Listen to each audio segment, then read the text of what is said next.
Hey there, this is Dan. You're watching the Salty Sea, and this is by far my most requested video. The original version of this was in 1.0. It is around 20K views, and every couple weeks I get someone asking me if I will redo it. Listen, we all love tier lists. The people cry out for tier lists. Most tier lists are about competitive play, what's going to win, what's not. I wanted to talk about what's going to be fun, what's a great purchase for you to play at your casual tables just for fun. I play a lot of casual Warcry. 90% of what I play is casual. Now, I mostly make more competitive content because, of course, knowing how powerful things are is really important for any kind of game that you're going to play. But for the most part, most people want to have fun. So how am I going to grade these things? The first thing I'm going to do is talk about gameplay. Now, power level does come into it with casual play. You don't want something to be so good that you provide really unfun games for your opponents. You don't want something to be so weak. My poor Idoneth, little fish people. You don't want something to be so weak that it just doesn't make you feel like you're playing Warcry. That can be an issue. But for the most part, when I talk about gameplay, I'm talking about playstyle. Do you have multiple play styles? Do you have, maybe you only have one play style, but is it a great play style? Is it like the perfect encapsulation of how that's supposed to go in Warcry? The most beautiful fine wine of a play style. And then, are there cool abilities? People want to have fun stuff to use with their dice. Is the leader awesome?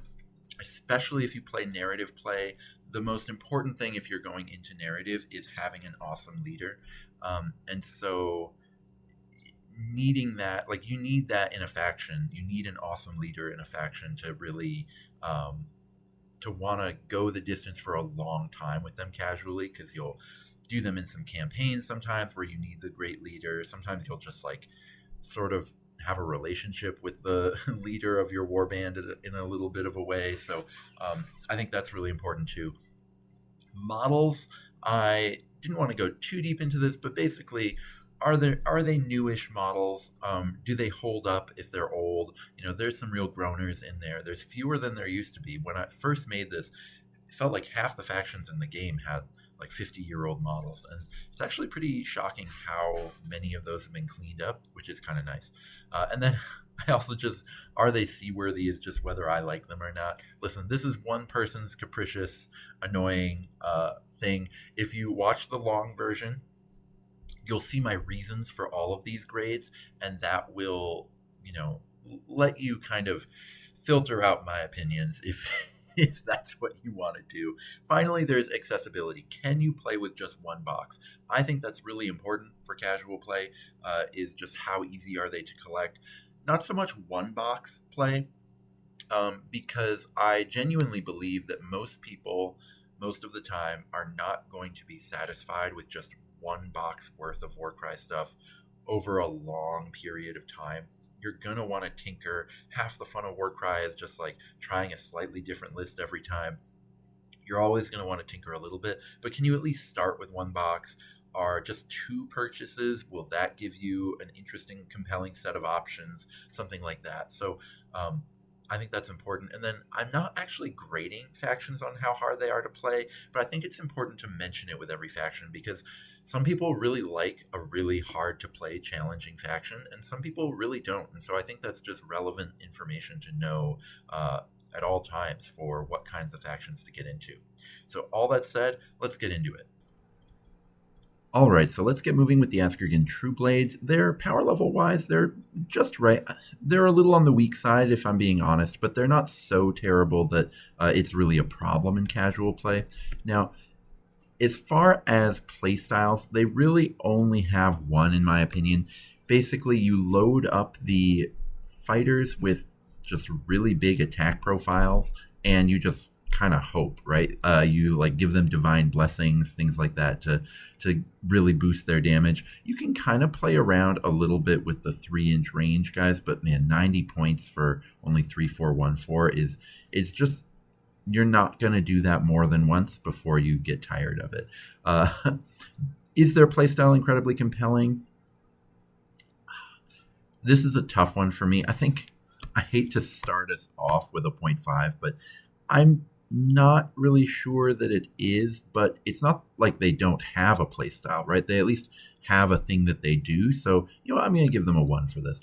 Do they have memorable abilities? Unfortunately, not. It's really a disappointment with the True Blades that they've got things like, Terrifying Howl was a really interesting piece of design space that in practice you just never use. It's just not worth a double. There's so much more you can do with a double. Just even onslaughting is usually more valuable. So it just kind of turned out to be no. I still applaud them on trying to plumb new design space with this warband, but it just didn't work out. Sweet leaders, they absolutely have an amazing leader who is really cool. That profile of 3-6-4-6 is a really fun one. 5-inch move, so you can really get in there. They're pretty cool. I would say that these are among the cutting edge of models. I only like them, but they are obviously hugely popular. And I think for good reason, because, everybody, I spoke on this more in my lore video, but everyone who looks at them is immediately like, you immediately know what is being communicated here as far as the vampirism and the sort of monk mentality. They just they really nailed it. Now, for purchases, I'm going to give them a let's give them a 1. They're not being squatted. As far as purchases are concerned, just doing 1 box of them, it's not going to keep you happy for very long in casual play. So I would say I would give them a 1. You're going to want to buy a box and some allies or something, maybe like a box and an Underworlds team, and that's going to give you kind of the options to play around with. They don't really, with just 1 box, give you like a really well put together plan. 8 is just barely good enough for B tier. I might knock them down later, I don't know, but aesthetically, they're so popular that you can't knock them down. Let's get into Beasts of Chaos. Beasts of Chaos are the perfect power level right now in Warcry. They have a whole bunch of different playstyles. Is any one playstyle of theirs the most compelling in the world? I would say not to the point of being like the perfect achievement of Warcry, but they're solid, which, that's good, right? Memorable abilities.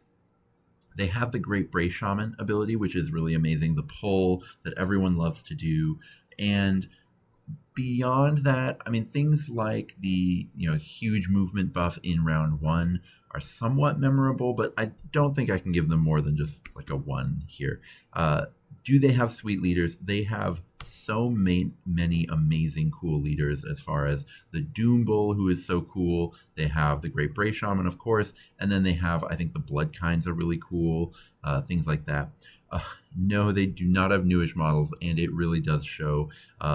It's a very old range. I kind of like them somewhat, not a ton. It is embarrassing to me that the GW Doom Bull is not like even in the top 5 Doom Bulls that you can buy online. So I really like random online collections of Beasts of Chaos warriors, but the actual GW range I'm not super into. So I'll give them a 0.5 for having such cool proxies out there. And for purchases, -1, they are being squatted. So it's maybe a little bit unreasonable to give them a -1 compared to the other warbands that are being squatted, because Beasts of Chaos are going to eventually be available again with the old world, and so there will be this like very short little overlap, right? If they're going to be in Warcry for another year, but the old world makes them available in a little bit for 6 months, I'm still giving that a -1, I think. So 6.5 is pretty low. I'm so sorry, Cody. I think he's going to be furious with me, but I have to put them in C. I can't tell people to get into these. Otherwise, if it weren't for them being squatted, I would say that you can do a lot with them with just like very few purchases, but that's too bad. Bone Splitters are very medium, which is great for casual play. Do they have diverse playstyles? I would say no, but The playstyle that is there, I do think people like it. As far as just like having these low 15 wound orcs, but they're not as hard to use as Iron Jaws, right? Like an Ard Boy, 80 points, movement 3. It can actually be pretty punishing if you make a mistake, whereas Bone Splitters aren't nearly as punishing, which I think is compelling and interesting. Do they have memorable abilities? They just have the one, which is Charge and Wah, I suppose, but I'm not going to give them credit for several here. Sweet Leaders, maybe somewhat. I think some of the leaders are pretty interesting. The Boar Boy boss, some of the bigger Auric leaders are somewhat interesting. Nothing I'd be excited to take into like a narrative campaign or something like that, where putting heroic traits and artifacts on your leader actually matters, anything like that. Are they new-ish? Of course not, and it shows. I dislike them wholeheartedly. There's not enough time to get into how much I dislike them. And they've been squatted, so purchasing them is just not possible. So that's a tough one. A 3 puts them all the way down in D tier, and I think they kind of deserve it, if we're being honest. But let's get into Chaos Legionnaires. Chaos Legionnaires are at a really solid power level. Sorry, I should have been giving these all 2s. They're all at a solid power level. Legionnaires are right there. Do they have diverse playstyles? No, I would say no, because the chaff is too expensive. It doesn't differentiate enough from the mid-range guys. The mid-range guys don't have interesting specialist abilities, and so that kind of puts them in a tough spot. So I would say no. Is their playstyle compelling? People mostly have fun playing with them. I think it can be a little tough. Man, no, I'm going to say they're a less interesting version of other teams. I think other teams like Slaves to Darkness does. I mean, and no one even plays Chaos Warriors, right? But even Slaves to Darkness with Chaos Warriors kind of does what Legionnaires are trying to do. Iron Golems does what Legionnaires are trying to do a little better than them. But they do have a pretty cool ability in Dark Pact, and that makes their leader amazing because it's just really fun to use. I think the leader makes a great ally.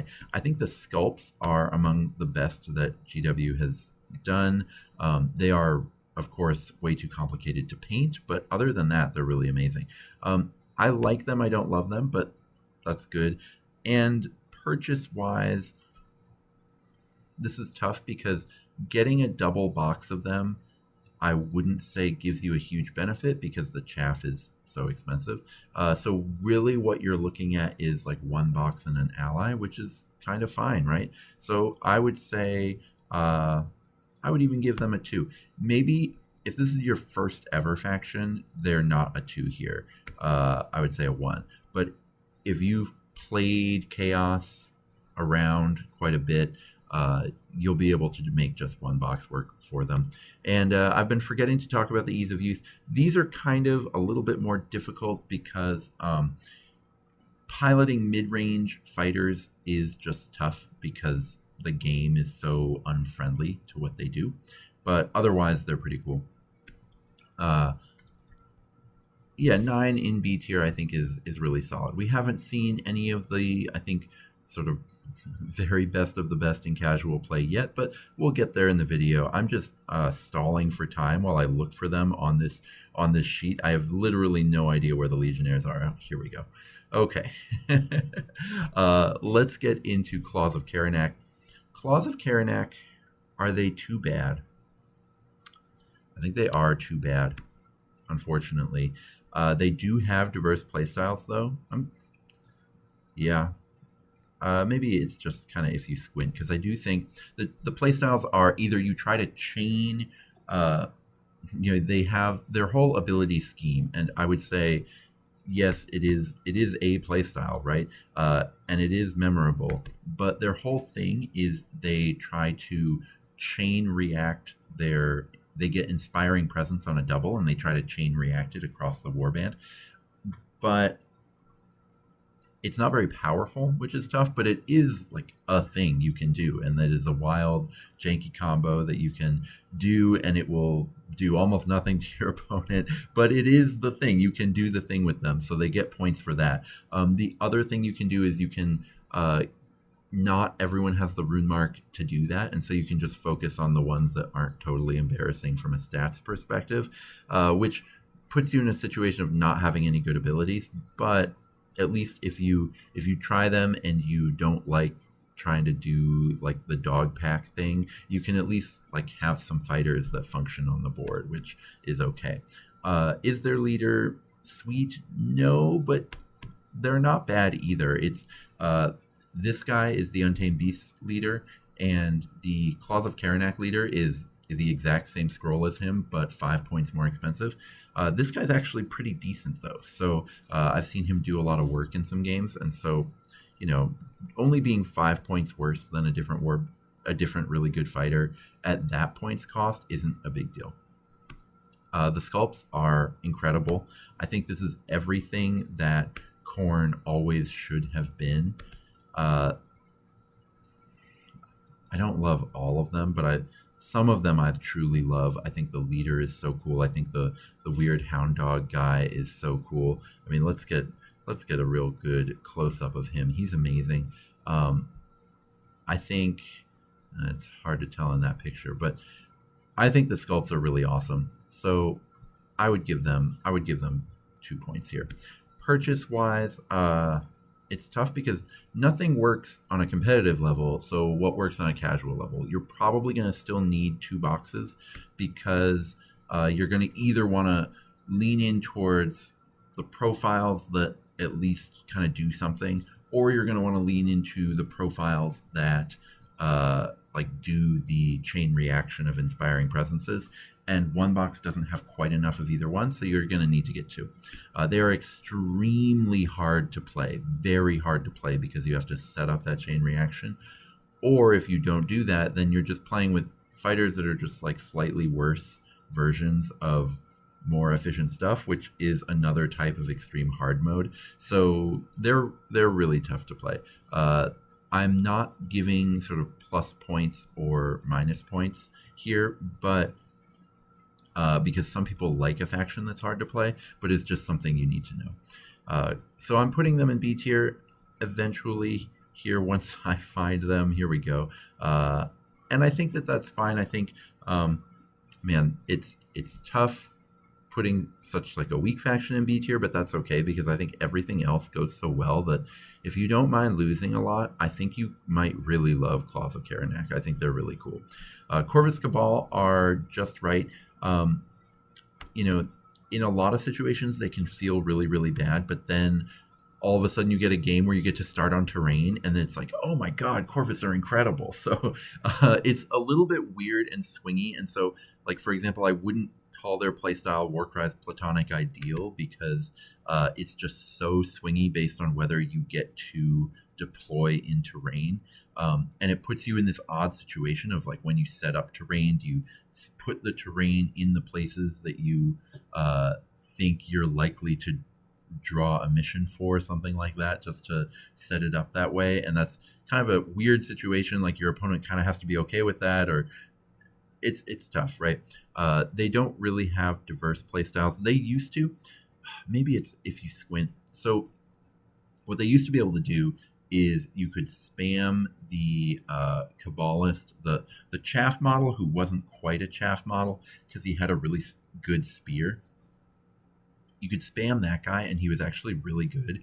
And so you could actually ignore all of your like terrain tricks stuff and be like a really fast moving range to kind of dance around your opponent warband, and that was actually really powerful. This is all the way back in first edition. I'm a dinosaur, and I actually never owned or faced off against that warband, but I would see it in shouts to Rito. Any of the old heads who remember Rito, he would talk about that, and the numbers were just very efficient on them at that time, but that's harder to pull off now.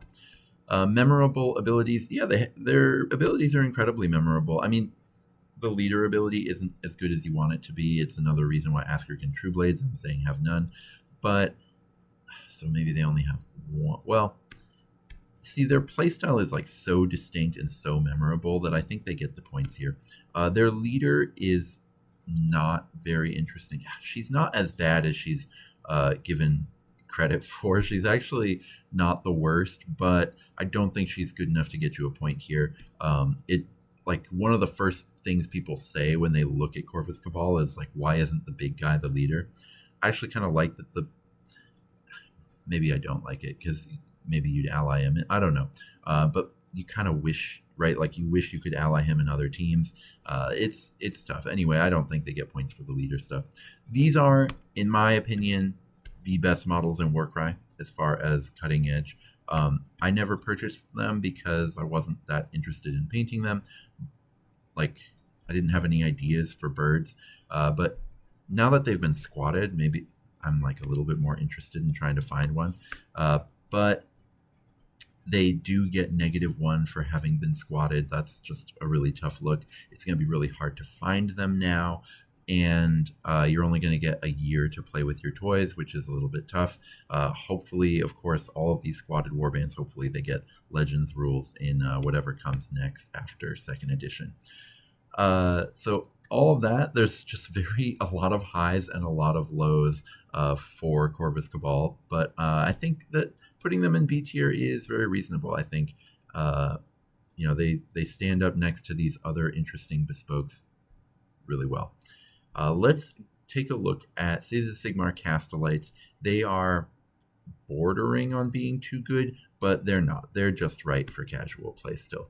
And I wouldn't even say they're bordering. They're still like far enough away from being too good, but they are very, very good. I would say they are, at the high end of what like a chill casual faction is like. Do they have diverse playstyles? Yes, they absolutely do. You can go gunline with them. You can go castle with them. You can do like weird D&D party stuff with them. You could maybe have an all cavalry warband if you wanted. I don't know. You can do all kinds of different ability combos. This is one of the best designed ability suites of any warband in the entire game. I don't know, maybe it is the best designed, which is really funny because I actually hate the playstyle and I also hate the models, but I have to at least admit that like the block of abilities they gave you are really fascinating. Sweet leaders, they have amazing ones. I'm not a big fan of the War Hulk, but they've also got like the Horse Lord. They've got the regular on-foot marshals. I think all 3 weapon options for those are kind of interesting. They've got a lot of pretty cool leaders. And the sculpts, again, I hate them, but I have to admit that they are the absolute cutting edge of everything that GW's art department has ever achieved.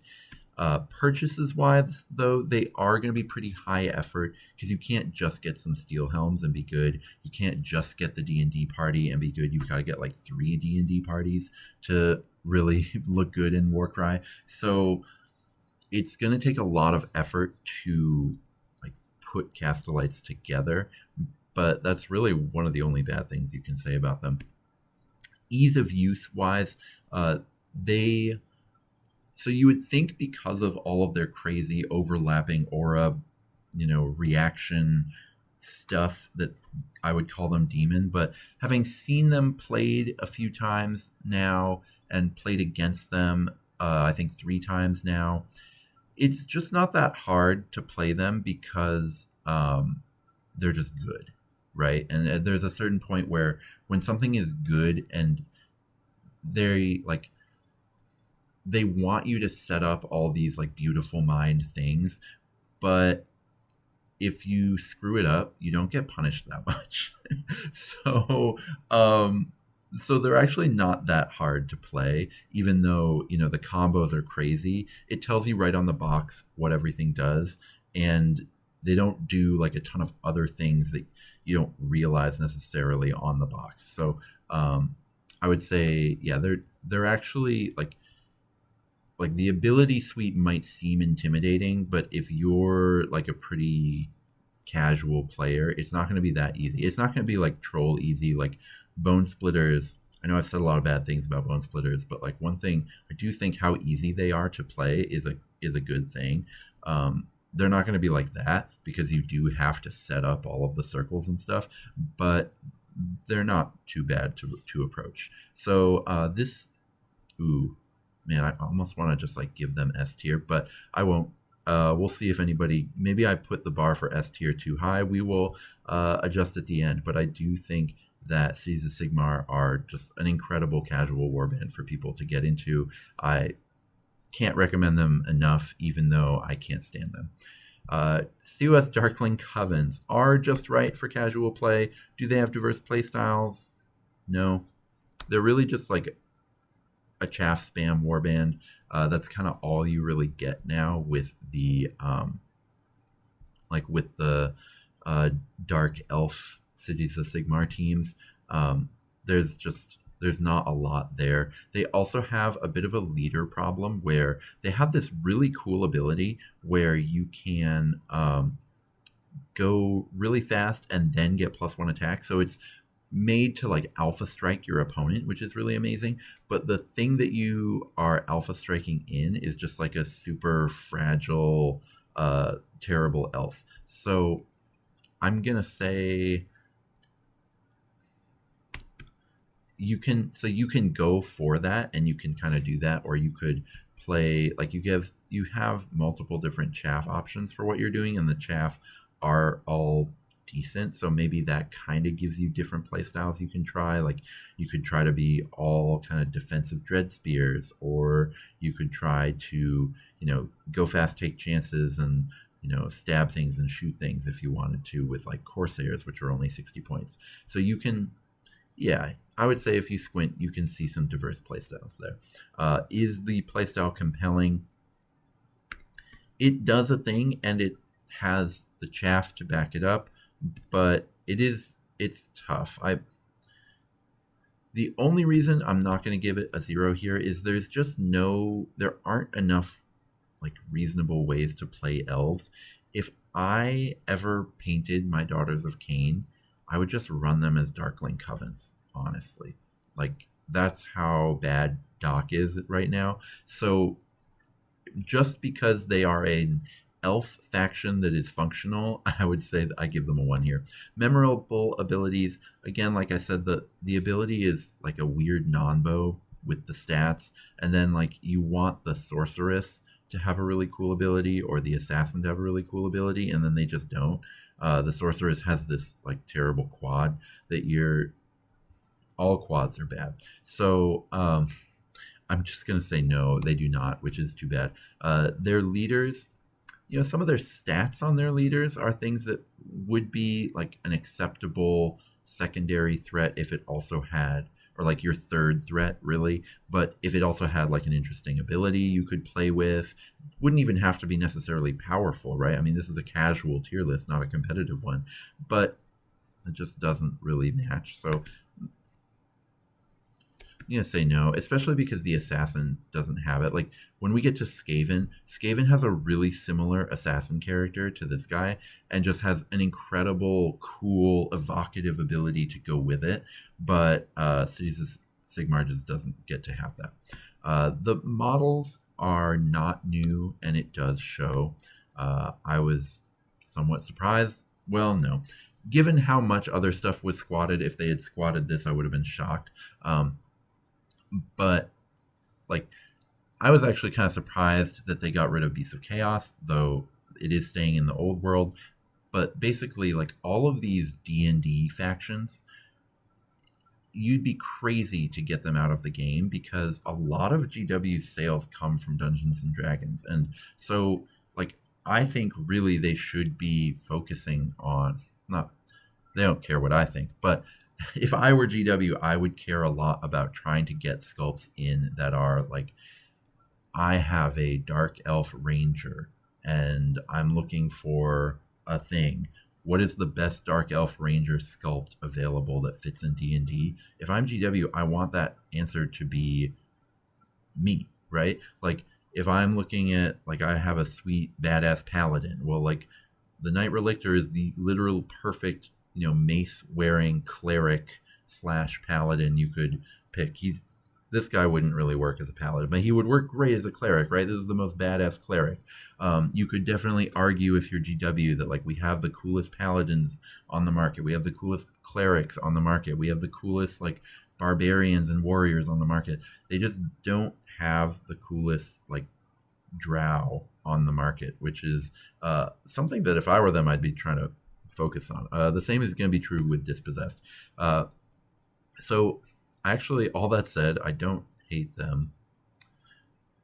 Do I like them? I don't think so. I think they're too... I definitely don't dislike them. I'll give them a 0.5 here. Purchases, it is a little bit high effort, especially because everything is so cheap, so you actually have to like buy and paint a lot. But you could just do like one hero, one box, and then a couple out. But even then, that's kind of a lot of purchases. So I'm going to say it's high effort. And they are extremely hard to play because they die so quick. So you have to be so careful with them. So they're kind of in an odd spot. I ended up, I guess, putting them in C tier. And I think that that's fair for what they do. It's this thing where if it were a competitive tier list, I'd put them a lot higher. But they just have so many barriers to entry that I think it's just a really tough place for them to be. Oh, they didn't even make it into C tier. See, maybe my rubric is grading too hard because I feel like they should be higher than D tier. I'll put them in D for now, and we'll see how it all shakes out towards the end. Let's get into Dispossessed. Dispossessed on kind of power level are just right. They do have diverse play styles, which is awesome. You can try to do like crazy combos with their crazy reaction, or you can just do like walls of thick dwarfs.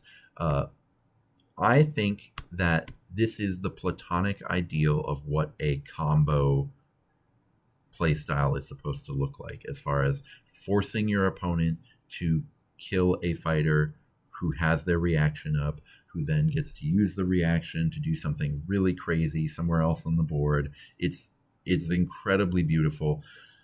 Whether it's like good enough to win a tournament with, I don't know. But again, this is casual. In casual play, I have seen these guys be so awesome. I have played against Dispossessed a bunch, and every single time they just seem so cool. And so absolutely, that is the platonic ideal. They have the most memorable abilities in the game. Again, just like Castellites, it's so funny that Darkling Covens just like missed on the big party, because Dispossessed and Castellites have perhaps two of the best designed ability suites I've ever seen. Are their leaders sweet? Their leaders are actually only somewhat sweet. Like, the sculpts are sweet. I really like stupid Tolkien dwarves. Maybe it's just like my love of fantasy in general. But the leaders are kind of cool, but they're more interesting, honestly, from a competitive lens than they are from a casual lens. Like, I kind of wish there were dwarves that just did a little bit more than what some of the dwarves do. But the Warden King is kind of cool. The sculpts are old, and it shows. Even though I love them, I don't own any Dispossessed because I'm just like, I want to see what GW now could do with Tolkien dwarves. I mean, I saw what they did with the space dwarves. I was really amazed. Vulcan Flameseekers are really good. Like, they've shown now, they had some issues sculpting dwarves for a while, where like Fire Slayers don't look any better than Dispossessed despite being much newer. KO don't look any better than Dispossessed despite being much newer. But they've clearly figured out now with Vulcan Flameseekers and with, I can't even remember the space dwarves name in 40k, but they've figured out how to do dwarves and make them look great. So when they eventually get to Dispossessed, I think it's going to be ages, but when they eventually do it, I think they're going to look amazing. Purchases wise, I think a leader and one box of battle line gets you there, so that's 2 boxes, and you'll have a great time just with that. The playstyle is really hard now. It used to be just like face roll forward with an army of dwarves, which kind of had its own charm. But now that all the dwarves have been nerfed points wise, but then given really good abilities, you you have to be really smart. And with move 3 teams that aren't broken, it's actually really tough to play them because just being so slow means that if you make a mistake in round 1 about where to walk to, you don't get to correct it and you just have to live with it. And so you can find out in round 3 that you made a huge backbreaking error in round 1, and that can be a experience that not everyone loves. So that is just something that you should be aware could happen to you when you play Dispossessed. But I absolutely think that for every other reason, they should be in A tier. They're just so cool. Everything except the fact that they're old is amazing. Now let's get into Cypher Lords. Cypher Lords are close to being too... Yeah, I would say they're too bad to... So it's not like you can't play them in casual play. What I mean when I say something is too bad to play in casual, I just mean that they are weak enough where that will... Like, most players are casual players. Most players are not competitive players. But most players like to win sometimes. And if you are an average skill level player, you might bring Cypher Lords and take like 5 losses in a row before your first win. And then even after your first win, you might take another like 5 losses in a row before your second win. I mean, it might be tough even in casual play. So that is why I would say they're like too bad to get points here, even though, if you love models, just get them. But just be aware, it can be tough. Do they have diverse playstyles? No, but they have the most interesting playstyle. Maybe there's a lot. I've been hyperbolizing a lot, though. It's really just the last 3 of the last 4 just have such an incredible, beautiful, like, set of abilities. And Cypher Lords absolutely have it with their teleports and the way they can teleport straight into combat, which is really cool. Stuff like that. They don't have that many memorable abilities, but the one they have is so cool that I'm giving it a 2 here. It was the first teleport. I think it's the still the most interesting teleport in the game, and so that's great. Do they have a sweet leader? Their leader is somewhat cool. Their leader is not, from a sculpt perspective, yes, he is an incredible leader. But from every other perspective, he's like just kind of decent. That's an awesome paint job. But the Thrall Master is, yeah, he's just kind of fine. 5-4-2-6. I hate the 2-6 profile, so I would never play Cypher Lords. But he does a job. He's okay. Newish sculpts. These are incredible sculpts. I like them. Unfortunately, they were squatted, so you can't really buy them anymore. And they're only going to be able to be played for another year. Otherwise, they would have gotten, pretty high for me. But as it is, I can't put these squatted warbands very high unless they just have, like, checking literal every box everywhere. Cypher Lords, you get 1 trick. It's all about whether you pull off that trick, but it's one of the coolest tricks, and they have incredible models. That's enough to keep them out of D tier, I suppose.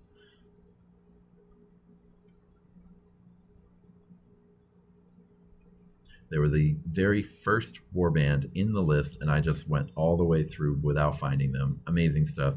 We'll see if I remember to cut that part out.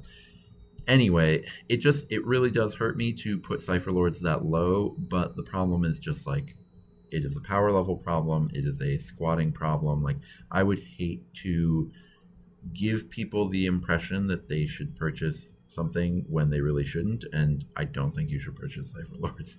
Okay, Darko Savagers, their power level is just right for casual play. Do they have diverse playstyles? They do if you squint. Like, they have the Glory Seekers, which can be used for a more traditional sort of Warcry playstyle if you have a whole bunch of Glory Seekers. But they also have the big Proven that can just, like, kind of be meme, and if you want to do that, you can. Their playstyle, I think, is legitimately compelling and interesting. It doesn't work as well as you think it should when you read the abilities. Like the God Speaker's ability doesn't completely suck, but it's not good, and it will tempt you into making really poor decisions and throwing like good money after bad a lot as you play. And so the really amazing ability where you just permanently boost a stat, that ability is not good. Like you could do a dice to boost the stat once when you really need it, or you could spend the dice to not boost the stat, boost it for later when you don't know if you'll need it or not. Maybe your opponent will kill it first. I mean, I've played Darko Savagers a few times now, and the abilities are memorable, yes, but they're traps, which is kind of a tough place to be. Maybe I'm just going to put them as yes. I don't know if I necessarily phrased this question right here, but they do have several memorable abilities. And I shouldn't just be talking about power level here, because their profiles, specifically the leader and the chaff, are good enough that you can kind of limp along even if you're trying to do cute things with some of the specialists. Because the leader is amazing, specifically the one with the axe, just puts out so much damage, is just a legitimately great piece. If you ever get sick of playing Darko Savagers, he's a perfectly reasonable ally to take elsewhere. But that's kind of all you have with him. New-ish. Yes, they are. I cannot give them anything other than cutting edge, because now that everything from first edition, except for these guys in K-Knight Shadowstalkers, has been squatted, we now know that Warcry 1.0 was essentially a big tryout for what the future of Chaos Warriors was supposed to be, and Darko Savagers won, right? The whole narrative of Warcry 1.0 was who will get Archaon's attention, who will Archaon choose and put in his armies, and guess who he chose? He chose Darko Savagers. So we cannot give them anything but a 2. I feel like we should even give them a 3 in newish models, because not only are the models new, but they created an entire future. Like, they're so new, they're from the future, because they have created an entire future model line based on the aesthetic of the Darko Savagers. You know what? I am going to give them a 3 here. Every single warband from first edition, except for one, and even one warband from second edition, is just lying broken at the feet of Darko Savagers. That is how new their models are. All that said, I only like them. I don't love them. I like them. They're cool. I'll probably get some of the new Darko stuff when it comes out. I'm really a big fan of the new Darko character team. I think that team's really cool. But as sort of naked barbarians, they are naked barbarians. I mean, they're cool. I enjoyed painting them. I'll probably paint barbarians again, but it's not like something I go crazy for. Purchases wise, as one box teams go, because the leader is decent, they're not bad. I mean, one box and a couple allies that you just have around, I'm going to give them a 1.5 here. If it's your very first purchase, you should probably get 2 boxes of them. Or you should get a box and 2 different allies that you might be interested in running. But if it's not your first purchase and you've got other stuff in Chaos, you could get away with just 1 box just fine. I have 1 box, and 1 box and an ally with them works as long as you cut the really terrible fighters. The reason they had such a terrible win rate early in Warcry 2.0 is because the fighters that look really cool are awful on the board, but that's okay, right? Because if you want to try to win, you can. Okay, so what I'm telling myself now is actually just that you have to get 2 boxes. 1 box isn't going to do it, but that's where you're at. Ease of use.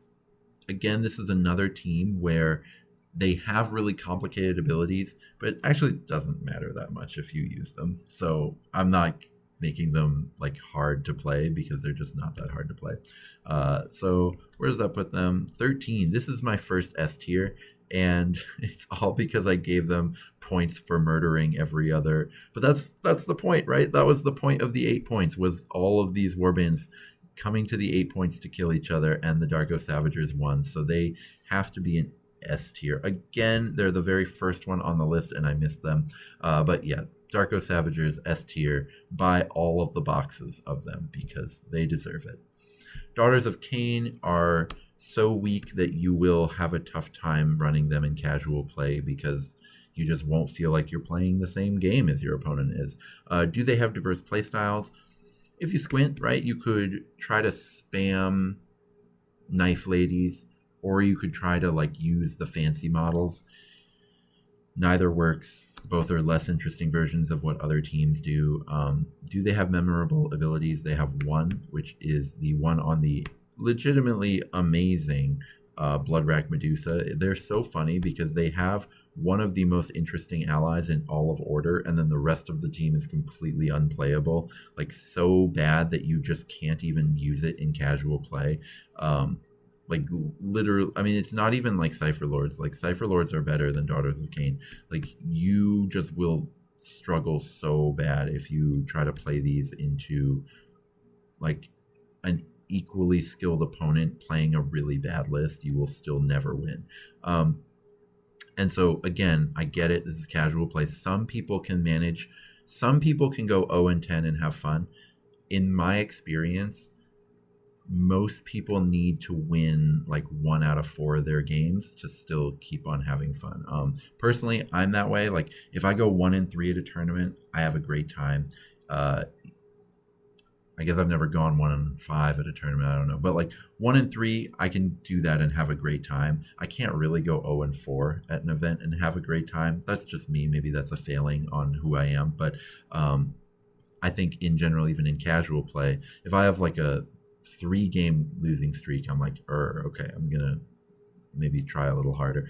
Actually, I do that in casual play even after a 2-game losing streak, but you know, I think a lot of people feel that even if they call themselves casual players, very few people are mature enough to lose 10 games in a row. And that's what will happen to you if you play Daughters of Cain. So the sculpts, I think, are really good. Some of them, so it's funny. So their sculpts range from really old, and like the poses on witch elves are as dynamic as anything that's coming out now. I think the hair is so cool. Obviously, the clothing is fairly controversial, but that's, not within the scope of this video. But then some of the newer stuff, like the snakes are really cool, but the snakes are weirdly not as dynamic as the old stuff. They're kind of some of the earlier AOS. Like when I first started painting models, that was when Daughters of Cain came out. And for example, the bat-winged Valkyries, the Canary, they still have really dynamic poses that hold up to today's stuff, but the snakes I don't think do, despite being fairly new. But then the old witch elves kind of do hold up, even though it's complicated. So I'm going to give them a 1 here. I do like Daughters of Cain.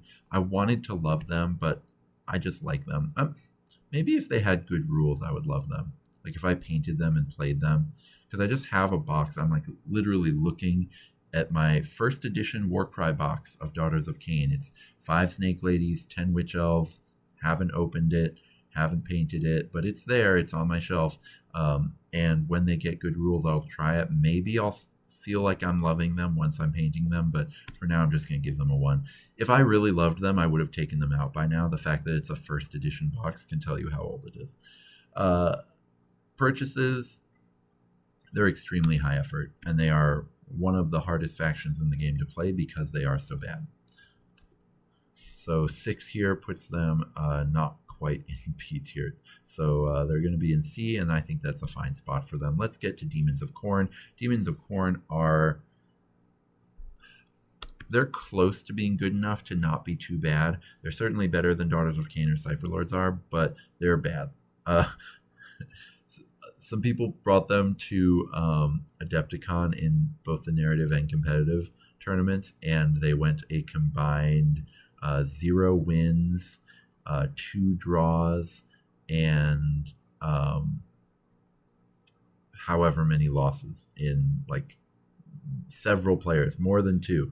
None of them won a game, so they're in a tough spot there. I do think casually, like, bloodletters do chop stuff at least, so you can have some fun kind of chopping stuff. So like maybe I want to give them a 0.5 here, but let's just say they don't have diverse playstyles. I want to give them a 1 here, even though they're so bad. Yeah, I'm gonna do it. Dogs are interesting. Are they just a less interesting version of another team though? They kind of are. So dogs have the specifically, like, that's the thing. So the Gorehound is one of the most interesting models with the quote unquote charge ability, the ability to just like get a free move on a double as long as you end closer to what you were looking at. The Gorehound is pretty sweet, but they've also done him so dirty. I don't know. I'm just going to give them a 1 here. Do they have memorable abilities? I no longer count charge as a memorable ability just on its own unless it's doing something broken in your warband. Like, for example, Iron Jaws, every single one of them gets it. That's pretty cool. But when your warband literally just doesn't have leader abilities and you're the only one in the game that doesn't, that's a tough spot to be. Do they have sweet leaders? No, because none of them have abilities. What am I even thinking there? Are the models newish? No, but they kind of hold up. I think that Khorne Demons, they're not that old. They're some of the newest pre-AOS sculpts. I think that they hold up because the Bloodletter is such a simple concept and it works really well. As you can tell, I mean, I love Khorne Demons. They were my first faction in Warcry. I think they're awesome, but I would not be able to recommend them for anyone else. Purchases. They are quite high effort because you need to really figure them out to figure out what you're doing. I think I tried a few times, like going with a few Bloodletters and like a couple dogs and trying to work it out. Didn't work out. I'm calling them really easy to play because yes, they're really, really weak, but you also don't have any agency in what happens because they're just like, they're all so medium and they don't have any abilities that you just kind of like smush them forward and then nothing happens. And there's nothing you could have done to change the nothing that happened. As opposed to like Daughters of Cain, you're like screaming around the field, doing all these things, like hoping to get something. Like they're fast enough and they tell you that they're killy enough that you think you're supposed to be able to achieve something. So you like tear your hair out trying to achieve the thing that you think you're supposed to be able to achieve. Demons of Khorne are not like that. Demons of Khorne are just like, blah, whatever. I love Demons of Khorne. I'm so sad about them.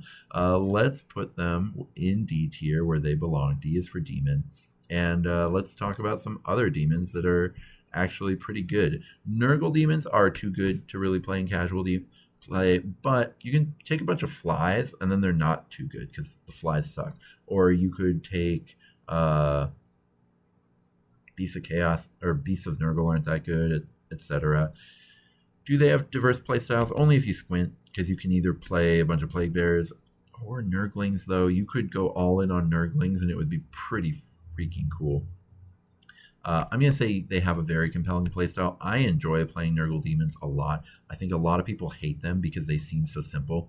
But the Plague Bearer is such a beautiful piece. It is like it is the platonic ideal of Warcry. It really is. So the Plague Bearer is so cool because it can play offense or defense like in multiple ways in each time, right? So it's got the reaction. I love when a fighter is kind of decent to counter because it's got toughness 4, but then it also has a reaction to reduce incoming damage. So they can either be playing offense where it's like move attack and a lot of Plague Bearers attacking you all at once. That damage starts to really add up.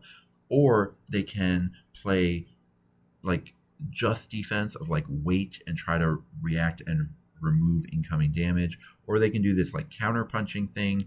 I think when people tell me that plague bearers are super boring, it's like this really nice little shortcut of them telling me that they haven't really thought that much about the game, if I'm being honest.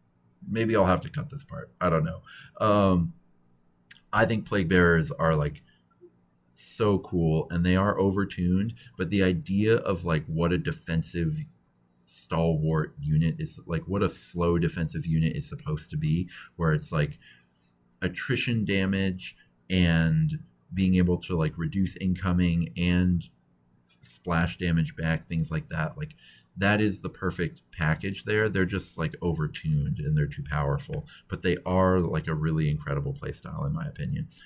Do they have memorable abilities? The whole point of them is that they don't have abilities, which is really funny. They do have some somewhat sweet leaders. I wouldn't ever take their leaders into like a narrative campaign because I don't think they're any good in that context. But like Poxbringer is really cool. Sloppity Bilepiper is cool and lovable. I think the 255 point like Big Fly is bad, but he's kind of cool. I don't know. The newish models, I hate doing this because they're not that new, but they are cutting edge in that they just win painting competitions. I don't know. I've won best painted at 2 tournaments. Both times was with my Nurgle, and both times I didn't think I had the best paint job in the room. But like Nurgle will just win you painting competitions sometimes that you don't deserve to win. I only like Nurgle though. Like aesthetically, they're not my fave. I just like the rules. Purchases wise, you're going to want to get a box and a hero. So we'll give it a 1. Ease of use. They're not troll easy because, again, they have the problem of like move 3. You really have to go to the right place right away. You can't just face roll with them, even though people say you can. You cannot. They have real difficult positioning problems, especially because Sloppity Bilepipe. Anyway, I'm getting I can't talk about Nurgle without like my competitive brain kind of coming in here a little bit. But they're not that easy, but they're not hard either. They're a great warband for if you like have really good fundamentals, but you don't want to necessarily have to like get tired because you're thinking really hard every game. They're a really good warband for that. 9 puts them in B tier. I think that's very fair for Nurgle.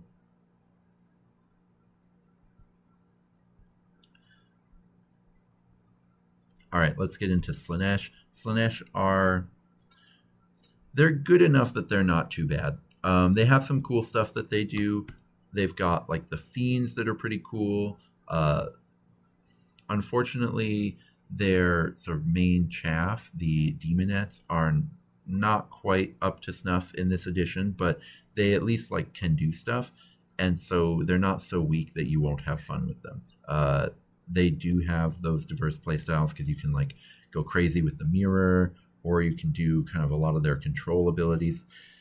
I actually really love. They're not quite powerful enough to play it in most situations, but the playstyle when it works is this really cool like trying to get in and chop stuff, but also do just enough control to put your opponent on the back foot. I think that Demons of Slaanesh, I mean, I've put out videos, this was a long time ago now, but I've put out like entire 1.5 hour long videos about how Slaanesh is the best playstyle in Warcry.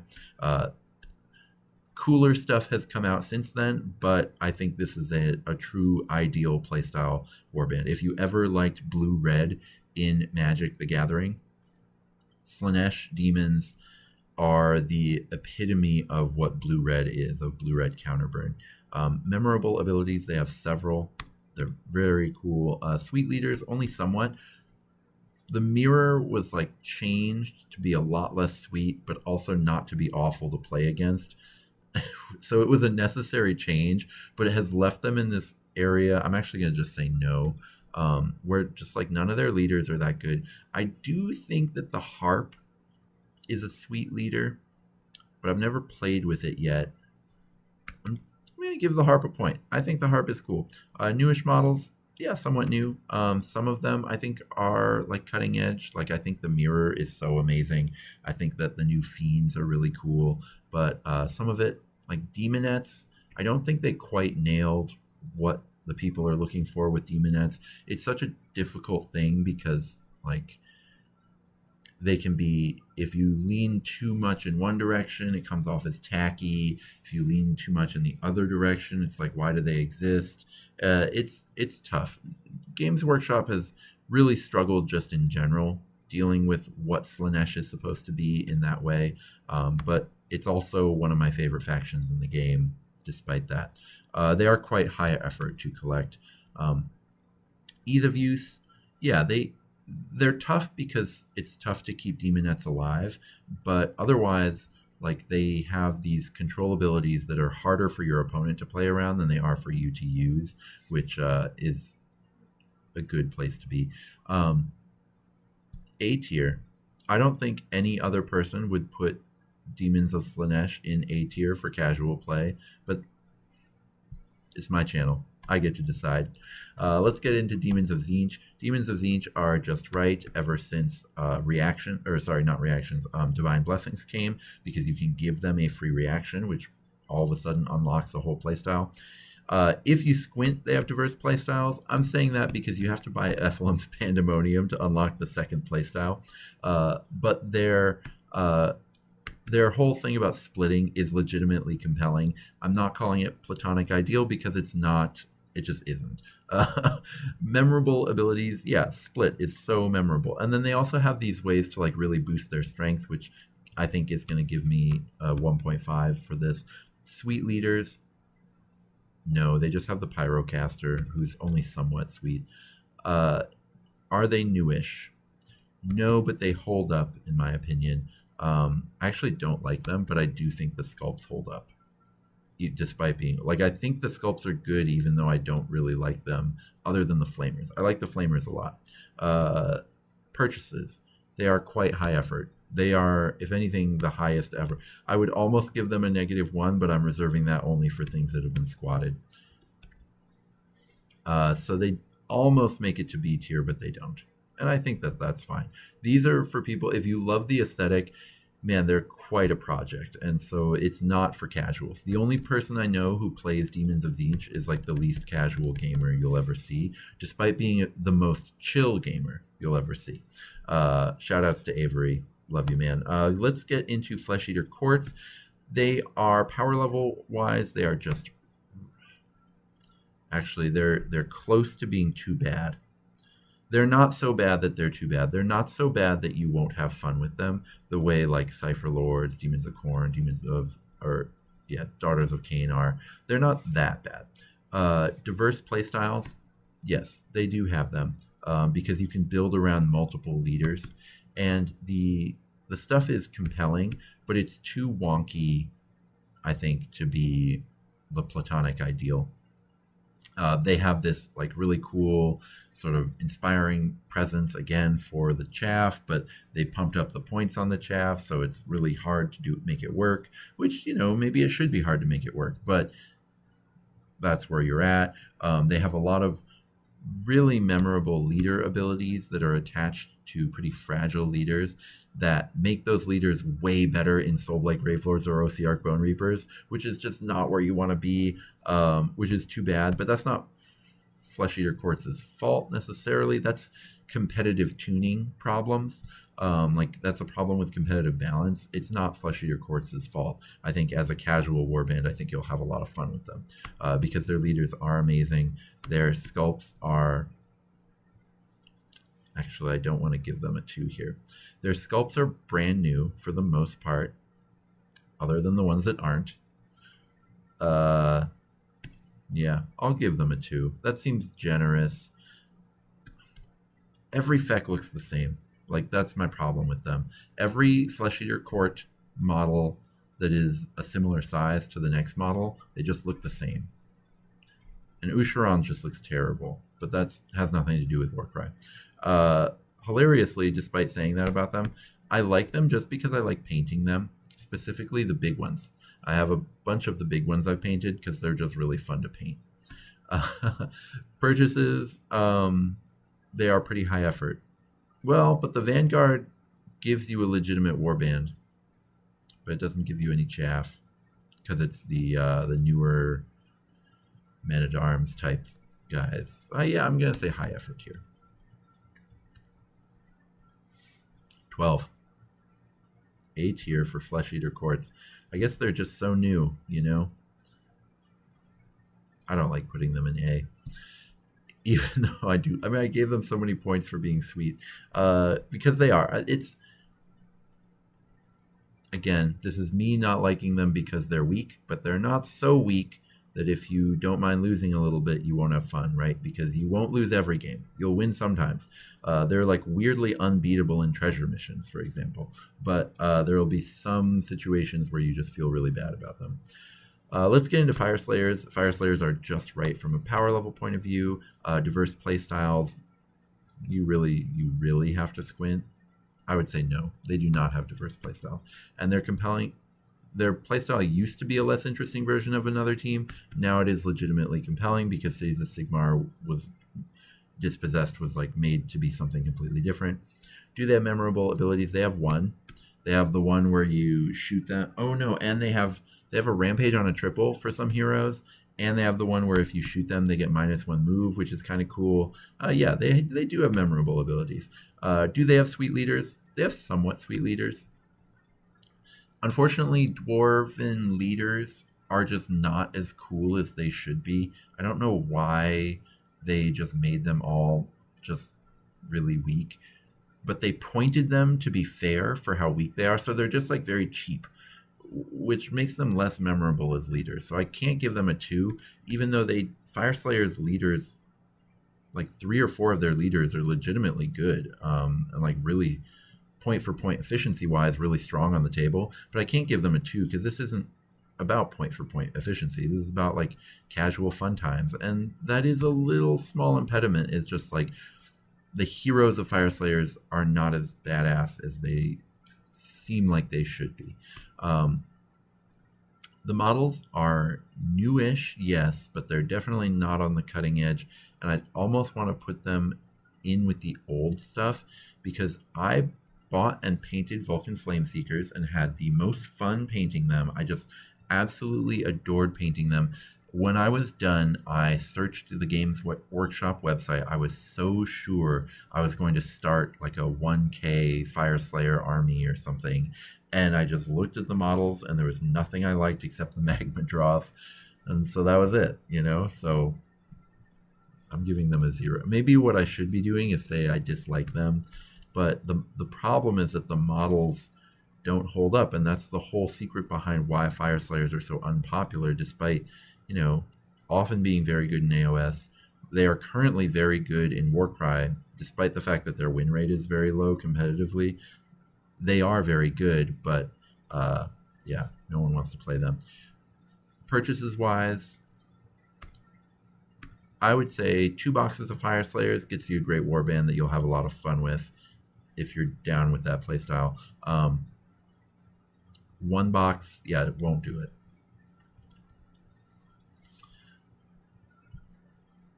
Seven points puts them in C tier. Man, I want to put them higher than that, but it really is just the aesthetic just is a tough thing. But I also kind of have a weakness for it. I don't know. You're going to see when I get to Vulcan Flameseekers, all these zeros are going to be like 5s. I'm going to break the rules so that I can give them even better scores. Because I think Vulcan Flameseekers are like no, I won't even qualify. I will say I think Vulcan Flameseekers are the coolest 2-point, like 2nd edition warband. But it's just so weird to me. Like that love does not translate to Fire Slayers for me. Gloomspite Gits are just right. They do have so many playstyles. They are sort of, yeah, because they have the Gobapalooza. So they have so many memorable abilities. They have 2. Okay, they only get somewhat for here.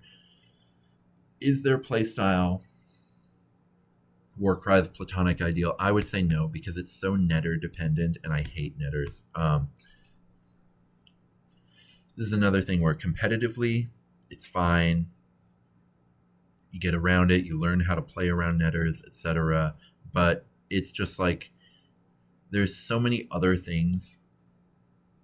Basically, throwing a net on something is the only controllability that Games Workshop has decided they're willing to like cost aggressively enough to make it a staple of competitive play. And that and Resurrections. But like there's so many cooler control abilities than both of those, and yet those are the ones they chose. It's just kind of a shame. But that's and do nets get negative points because they're so unfun in casual play?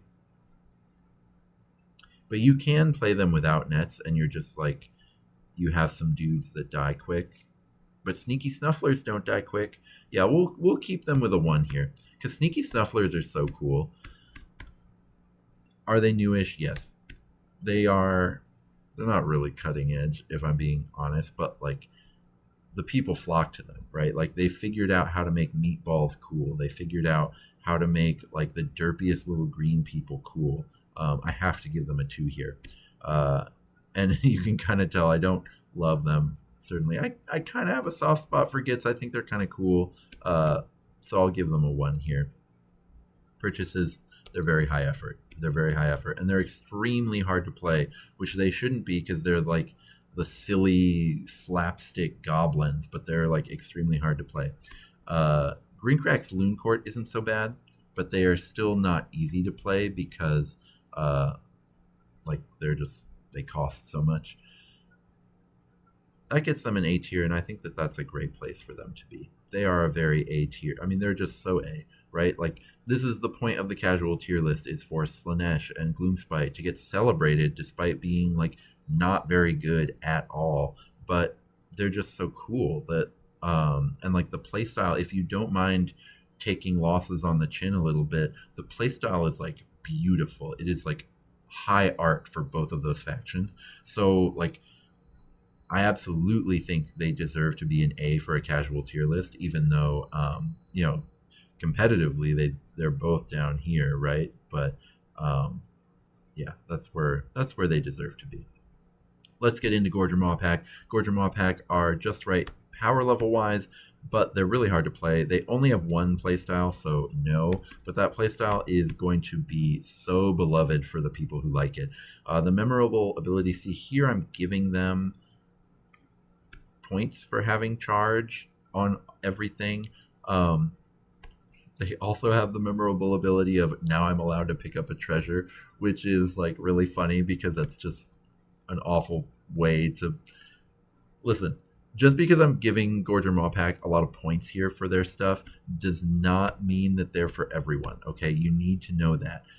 Playing a 5 model warband is not for everyone. Playing a warband that can't pick up treasures is not for everyone. Some people who don't even think of themselves as competitively minded will just get so aggravated by the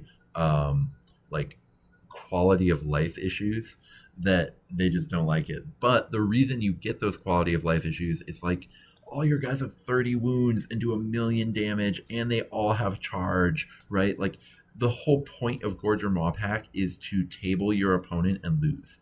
And so they're like in this such a weird situation, but they're incredibly compelling, which is why I gave them 2 points here. They are my favorite paint project I've done in a while. I know I just got done saying Vulcan Flameseekers are my favorite bespoke warband. They are, but the Gorger Mawpack were cooler to paint. They're amazing to paint. That said, I actually don't like the look of them in general. I don't like the box art. I don't like, is it rude to say I don't like other people's Gorger Mawpacks? Because I don't even like my Gorger Mawpack that much. I just like, when I look at them, I have nostalgia of how much fun I had painting them. But then when I like put them all together, it's just like, there's some monster people with weird teeth. But they are just so cool to paint. I'll give them a 1 here. Purchases, they are very low effort. I mean, it's like, you really have to do 2 box. Here's the thing. If you do 1 box of them, they're going to get old. They're just going to get old. and you're really only going to get 3 or 4 games with them in before I think you're going to get bored of them.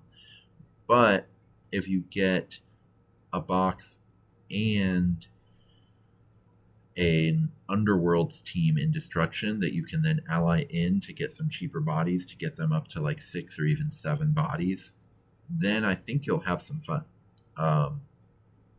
So I do think to have them be something that you enjoy for a long time, I do think you're going to have to make several purchases. You're not going to be able to just make one box be something that you enjoy forever. They are extremely hard to play because they have so few bodies. You really have to make every single activation count. And also, you can't hold treasure, so you have to figure out some kind of crazy map to win. Let's give them... We're putting them in A despite all those problems. This is like a very... You're going to either love them or you're going to hate them type of warband is what I would say is happening with Gorger Maw Pack. Time jump, and now the quest goes on to finish this under 3 hours. Let's get to the Horns of Hashut. The Horns of Hashut are a little bit too good to do easily in casual play. Now, 1 box of Horns is going to work fine in casual. It's not going to overwhelm anybody, mostly because the mid-range folks in Horns of Hashut are just so bad that you can pepper them into your lists to, the Ruinators and the regular Demolishers are so bad that you can pepper them into your list to make Horns not oppressive. But it really, I think, handicaps you where you're in this situation where you don't get to play the fun toys because the fun toys are too good, and so you have to play the crappy stuff, and the crappy stuff just doesn't have cool stuff in it, right? Like the stuff that's weak isn't fun or cool. It's unfortunately like the flamethrower is really cool. It's just way too powerful, right? So they don't really have diverse play styles. They have one play style, and honestly, I think it's pretty good. The Flamethrower is a really cool ability. Now, it is too powerful, right? But it is really cool. It's exactly how they should play. And I think the Ash Bomb is exactly how they should play in terms of poisoning the air, burning down the landscape. I think the Horns of Hashut are really well designed mechanically. And so, it's just too bad that all the little balance knobs, they turned them a little bit too aggressively. But otherwise, they're pretty cool. Obviously, they have several memorable abilities. They have one of the coolest ability suites. Their leader, I'm going to say no, not sweet. Their leader is somewhat good competitively because, like, he's attacks, but he has Ash Bomb, and so that's really all what you need him for is like a 20 wound guy who can cast Ash Bomb and every once in a while get in a fight, but you don't really want him fighting too much.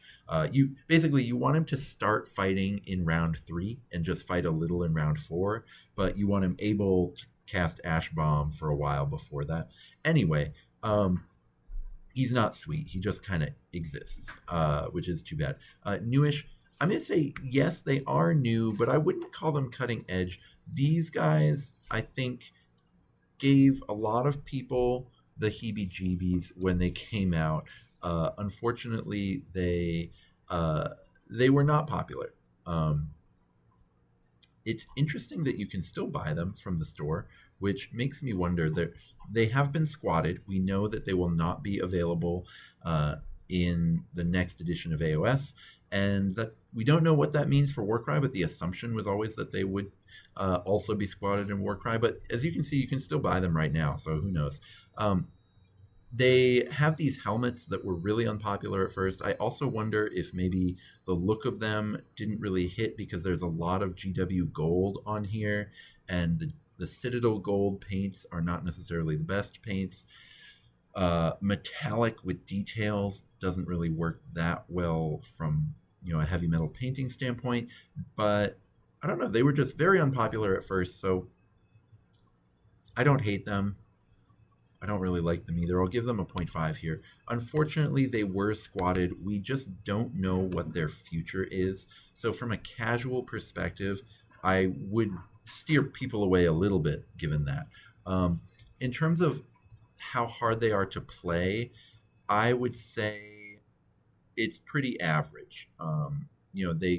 anything with powerful abilities, where most of the power comes from the abilities, is going to be a situation where you have to at least have your brain on when you play them. But Shatterers are so efficient and they're so easy to use. They're move 4, they have the 2-inch range, that'll just, you can kind of turn your brain off when you're piloting Shatterers. And so you really only have to pay attention and think maybe once per round. And you have to think good. You think good. You have to think good that one time per round, but it's only once. I think I'm happy with putting them in D tier. Honestly, there's just a lot holding them back, from the power level concerns, from the kind of which toys are fun, which toys are not concerns. I'd put them ahead of Corn Demons, but even below Bone Splitters, I think. All right, let's get into Hunters of Huanchi. Hunters of Huanchi are just right from a power level perspective. I would say they are as powerful as you can get without losing points for that. Now, the issue with Hunters of Huanchi, I'm going to say no, they do not have diverse playstyles. They only have one fighter who's any good, and that fighter is really good, like kind of stupidly good.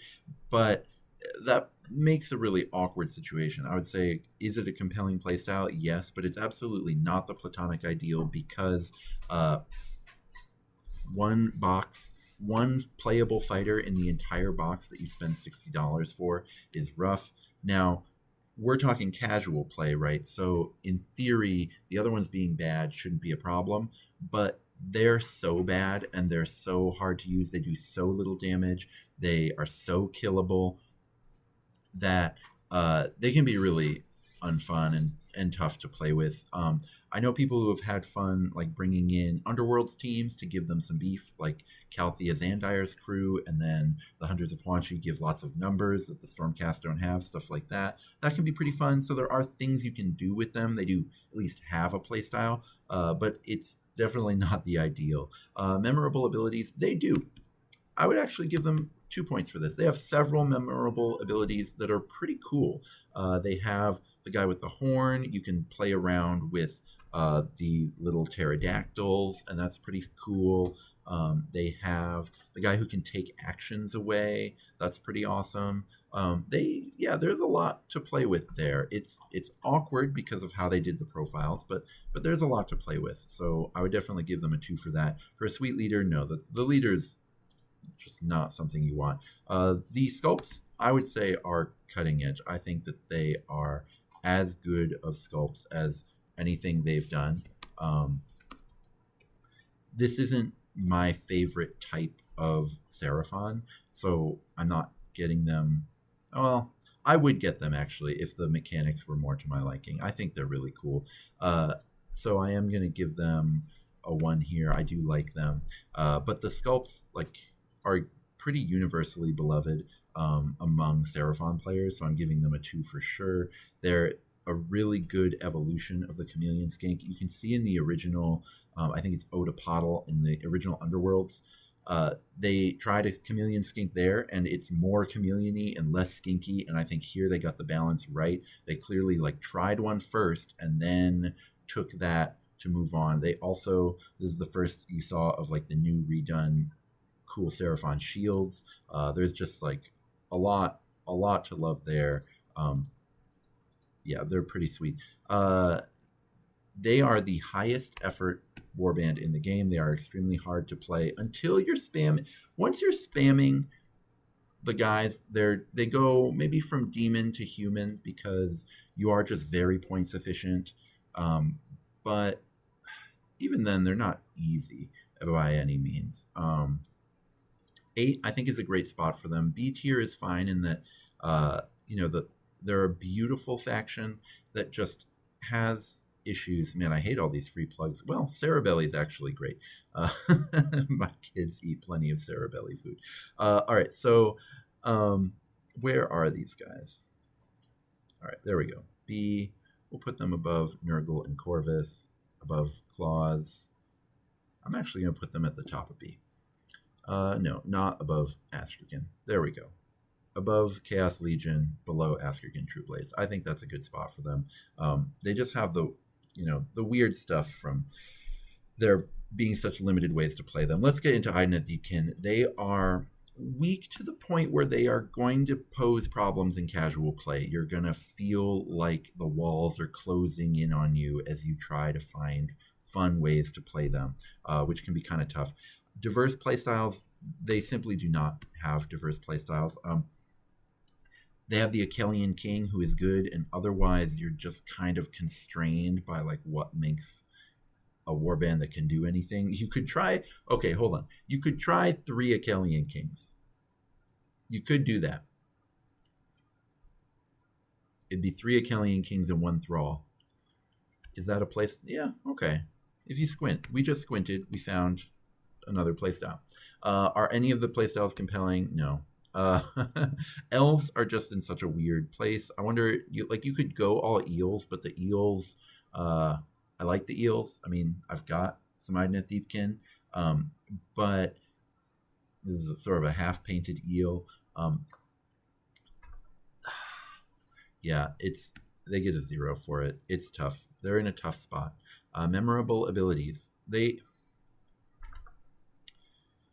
one on the Achillean King counts, right? That it has to count. That's a pretty memorable ability. Storm of Blows. Biovoltaic Barrier is kind of cool. Again, that's the one on the shield eels, the defensive eels. They have kind of a cool defensive ability where they can but it's on a triple is the problem. So it's not really memorable so much as you do it once.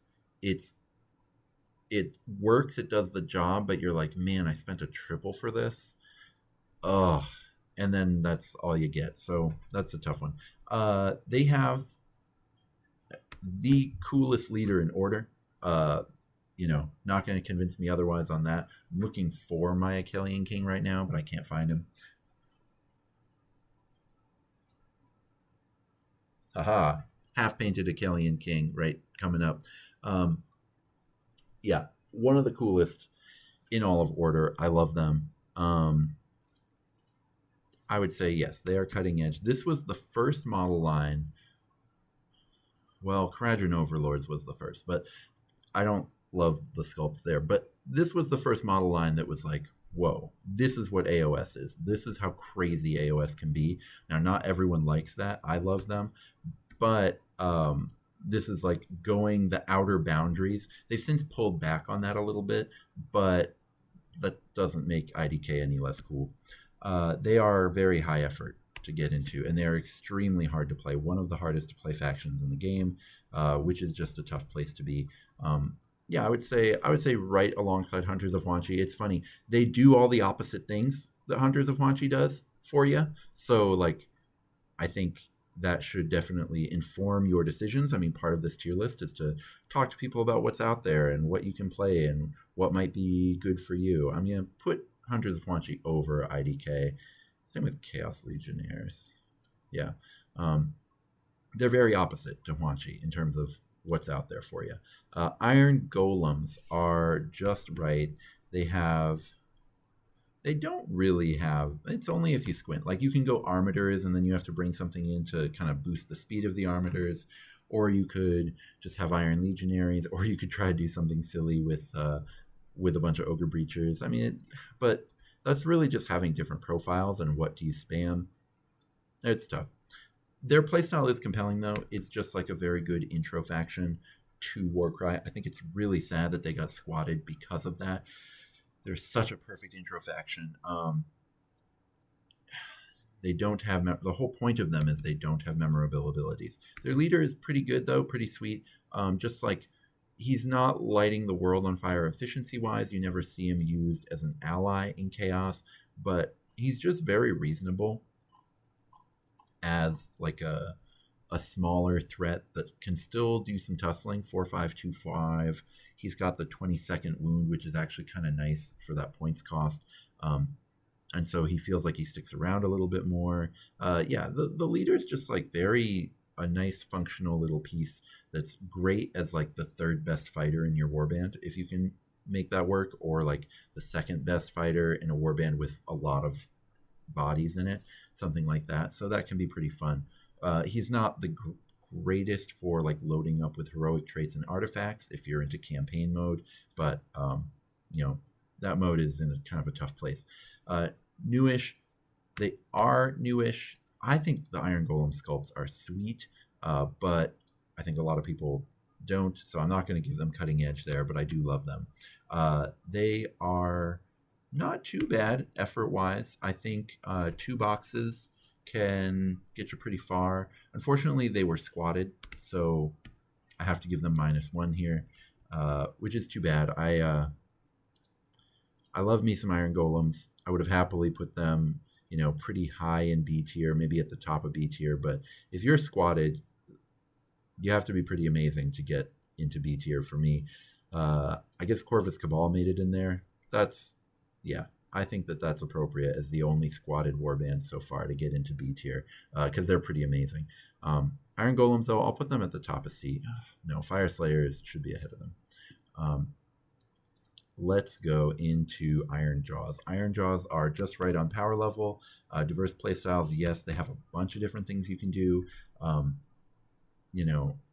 Hard boys with, actually, they don't have a bunch, but they do have a few, and that's kind of all you need, right? Because you can actually swarm hard boys with the guy with the bones, and do some pretty funny stuff with that. So and then you can also just like have a mega boss, or you can just do kind of destruction soup type stuff. So there's a lot you can do.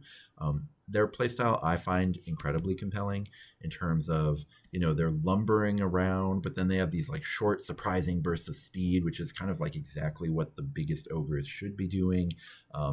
They are very, very punchy with just like a little bit of cunning to them, which is exactly how it should be. I love the Iron Jaws playstyle. Do they have memorable abilities? Wah is somewhat memorable. Charge is extremely memorable. And then the stick guy. Yeah, so that's several. 2 is several, right?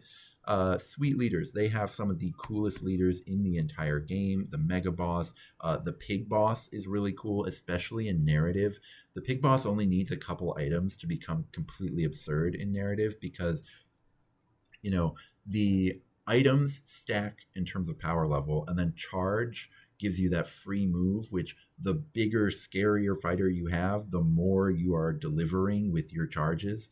And of course, charge on the Pig Boss moves you like 6 inches instead of 3. Unfortunately, it doesn't give you your whole move of 8. I mean, you can do it, but you only have the visibility of 6. Anyway, who cares about that? What I'm saying is Pig Boss is really awesome. So is Mega Boss. So is Brute Boss.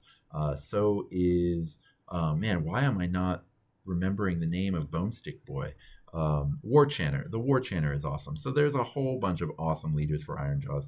Even the Ardboy boss is kind of cool. So yeah, they're perfect for that. Not all the sculpts are new, but they are cutting edge. They are everything you could possibly want for like just Gork and Mork. Sorry, it's Gork inspired orcs. They consistently have won painting competitions for the duration of AOS's life. The Mega Boss has won so many painting competitions. Yeah, absolutely. If I love them, are they going to get the first perfect score? Can you make a 1-box warband with Iron Jaws? I don't think you can make a 1-box warband with Iron Jaws. In fact, I think they take some work because you can't just go all brutes and really have a great time. I think you're going to want, even if you just got brutes and iron and Ardboys, you could have fun with brutes and Ardboys. I think, or let's see what's in the Vanguard box. Let's see. We're going to find out. All right, so the Vanguard box is just Cruel Boys.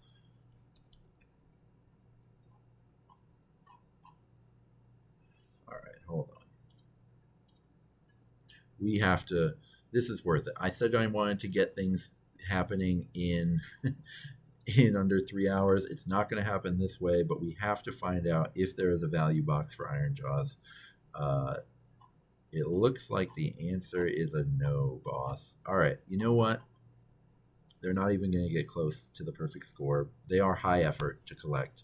Which is a shame because they used to have the coolest start collecting stuff in the game. I wonder.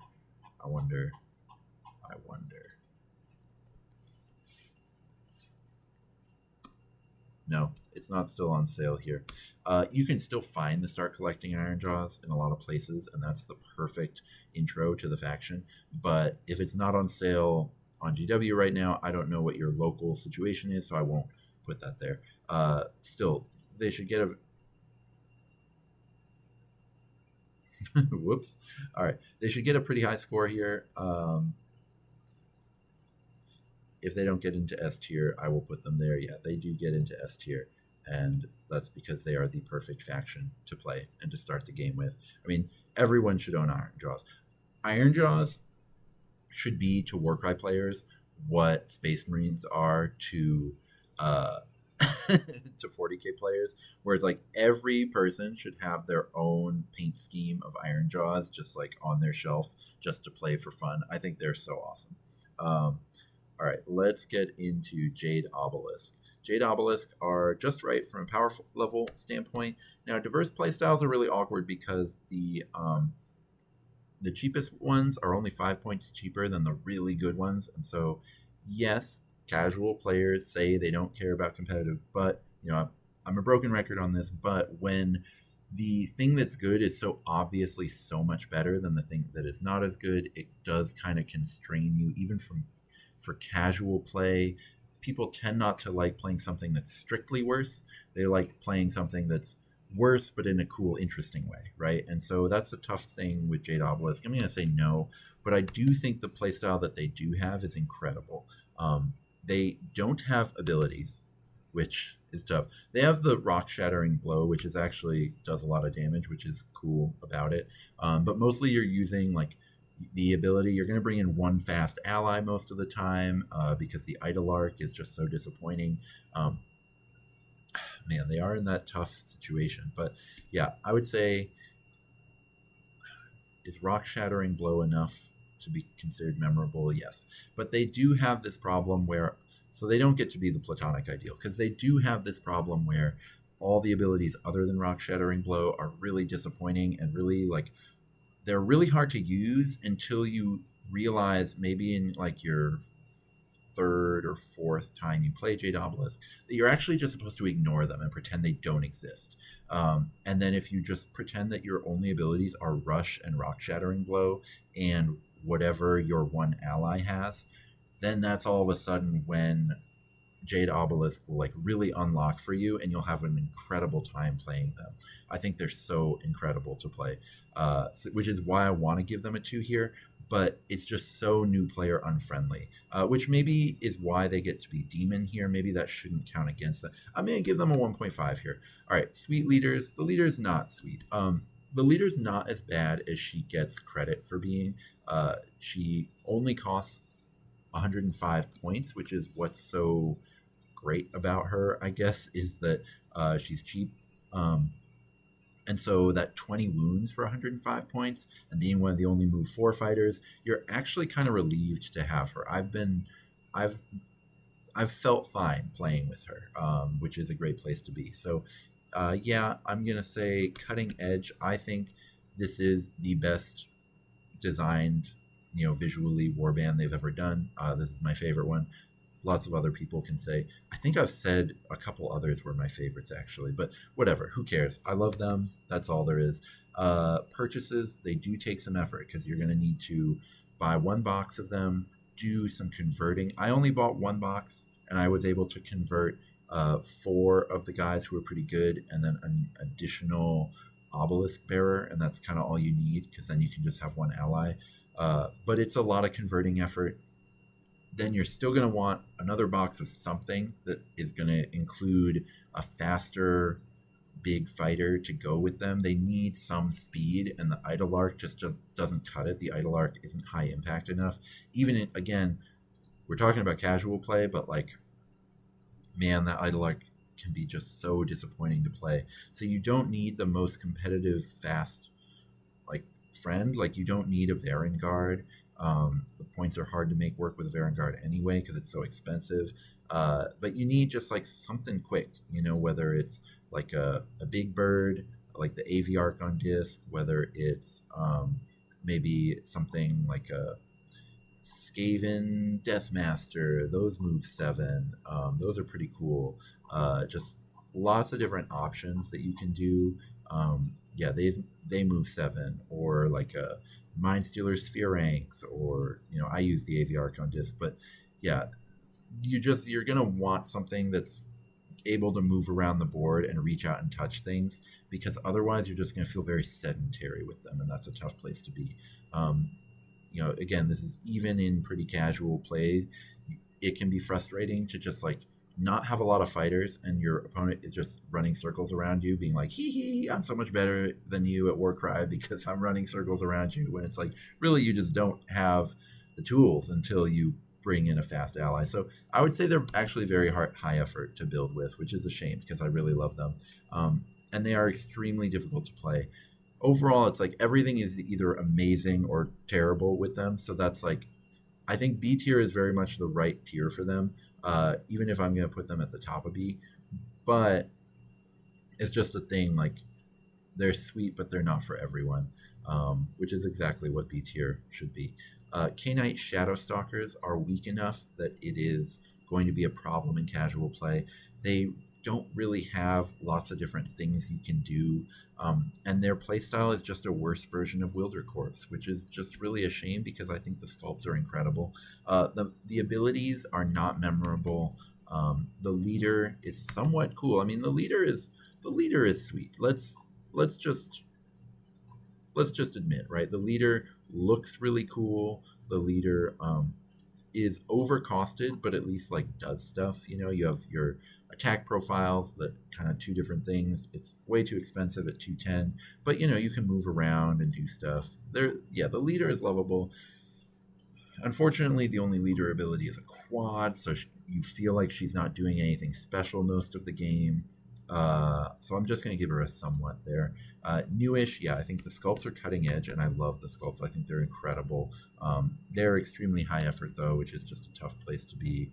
I think C tier, maybe even the bottom of C tier, is probably the right spot for them, unfortunately.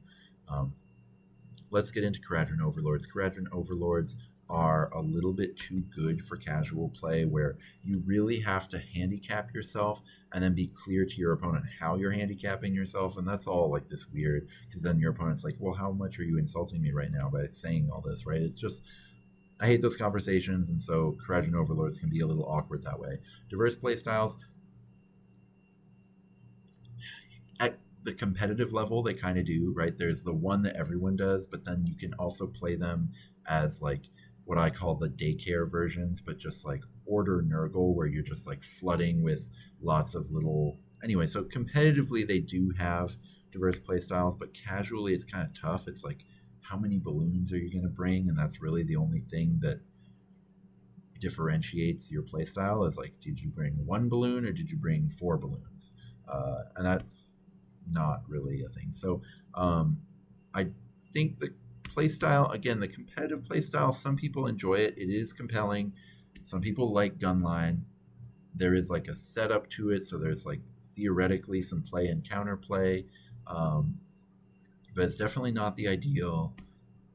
Yeah, they do begrudgingly get a 1 there, and they have extremely memorable abilities. I mean, Fight for Profit is the coolest ability.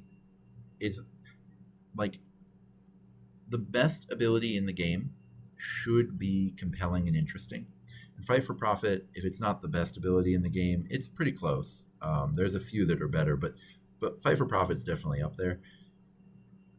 It tells such a story, right? Like, everybody gets +1 attack, but if you are like holding money or you're in the money place, you get +2 attacks, because they really love money, because they're, well, unfortunately, the dwarves and money thing is like a really awkward history with GW and with Tolkien and all that. But let's get away from that.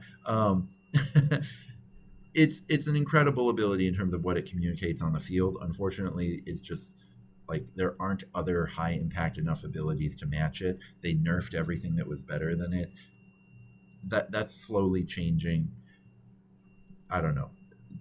I don't have a follow up. Their leaders are sweet. Their leaders are amazing. They are newish, yes. I dislike the sculpts, unfortunately. I actually have a decent number of them, but there's just something about Argonauts that just don't quite work for me. Some of the bigger stuff, like I actually really like the boats, but that's not in Warcry. They are not that high effort, but you can't really do it on one box because even like a box of Argonauts doesn't even count up to 1,000. So you need to buy other stuff.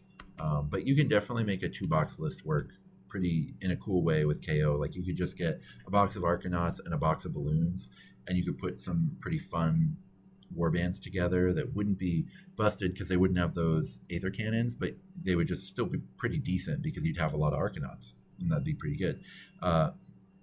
They're pretty normal ease of use, I would say. They're a little bit of tough stuff because you have, so this is putting them at the top of B, and I think I agree with that.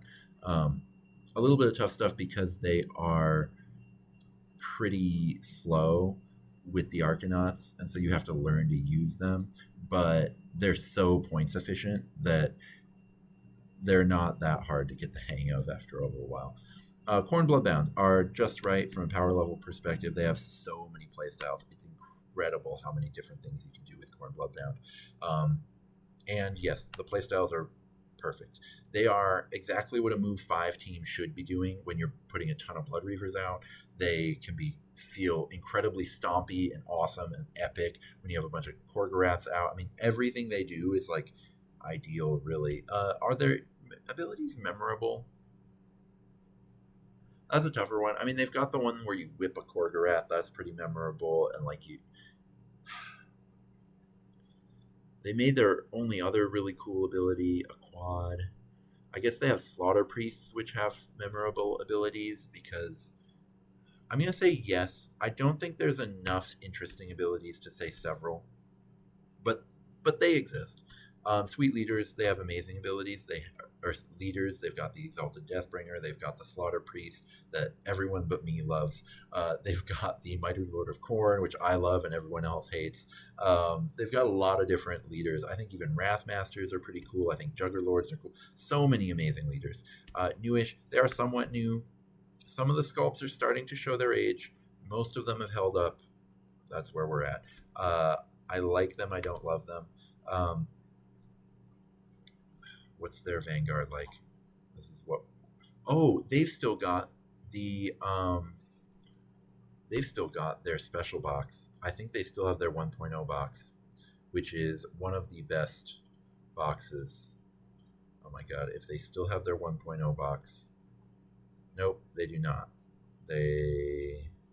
Oh yes, they do. Temporarily out of stock, which makes it sound like it'll come back. Start collecting Khorne Bloodbound Goreblade is so perfect for getting into Khorne. The Vanguard's okay too. It's just a bit expensive, but man, Juggerlords are so cool. And that comes with a Slaughter Priest. Yeah, there's good Vanguards for them, which is a great place to be. Yeah, 12 I think they are like the definition of A tier. I'm going to put them at the top of A tier. I think they're perfect. I think, yeah, so far they're definitely the third best one that we've gone through. Cruel Boys. Cruel Boys are just right in terms of power level. They have a bunch of playstyles. Now, some of them are really bad, but they are there. Like, Hobgrots have their own kind of shtick they do. Or, like, you could bring the Swamp Kala Shaman, and just on its own, it completely changes your whole playstyle with, like, a bunch of Gut Rippas, stuff like that. Are those playstyles the platonic ideal? Yes. So one thing that I think that they do perfectly is like their reaction stuff, where you react to give yourself a free attack. It's the perfect kind of combo thing where it's actually really hard to force your opponent to walk into it. But it is a little bit gotcha depending on how you talk about it with your opponent. Man, that's a tough one, but I think I'm gonna let the 2 stand. Yeah, they have several memorable abilities. Like I said, the Swamp Kala Shaman, Venom Encrusted Weapons. They have a Netter even in Shank, who's the Underworld's guy. They have their reaction. Their leaders are somewhat okay. Their leaders are the one thing that kind of holds them back. You know, whether it's the Bolt Boy boss or the Killa boss or the Swamp Color Shaman, they don't have like the one perfect leader. Um, I would say, are they cutting edge? I think the cutting edge sculpts in Cruel Boys are the stuff that's not in Warcry, which is unfortunate. So I'm just going to give them a 1. Uh, but the stuff like the orcs riding weird, creepy monsters, like that is so new and just like we hadn't seen anything like it before. But it just none of it's in Warcry, which is too bad. I wish there were more Cruel Boys monsters that were small enough to fit in Warcry. Monster Killers gave us the monkeys at least, but we need like a mainline Cruel Boys monster that is just small, like a small monster, you know, like the way these little mounted guys. I guess the Gnash Tooth is in Warcry, and that's a pretty awesome sculpt, but that's not enough to let me give them a 2. I like them. I don't love them, but I like them. And one box, if it's a Vanguard, it works, but there's no like one box build you can do with them. And they are very hard to play because setting up the reaction is just really, really difficult. And you want to be leveraging that a little bit if you're going to be playing them. 12, they get into A tier. I think that's fair because they're also, man, so the one thing that could get them to S is if you talked about how there are still Dominion halves wandering around out there, and you could get a Dominion half, and that's all the Cruel Boys you could ever want, and it's pretty cheap. I'm going to call that a 1 bot. Let's see.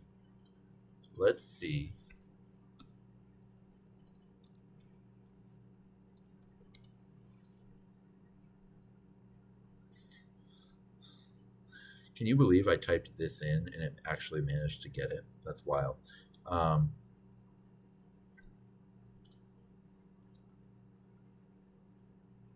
price has gone up on Cruel Boys in Dominion. The price has gone up. You used to be able to do it for like $60.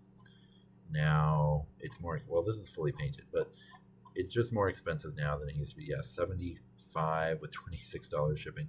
Yeah, it's more expensive than it used to be. So it is no. It doesn't get a 2 here. It gets a 1.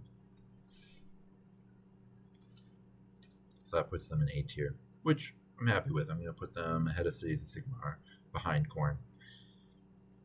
Let's talk about Lumineth Realm Lords, which are just right from a power level standpoint. They do have some different playstyles in terms of, do you want to build like the warrior castle with wardens and blade lords? Do you want to go all stone guard? Do you want to just try to play more competitively where you're just like matching things according to like the missions in terms of your 3-inch move and 5-inch move and trying to just like mesh with what the mission has?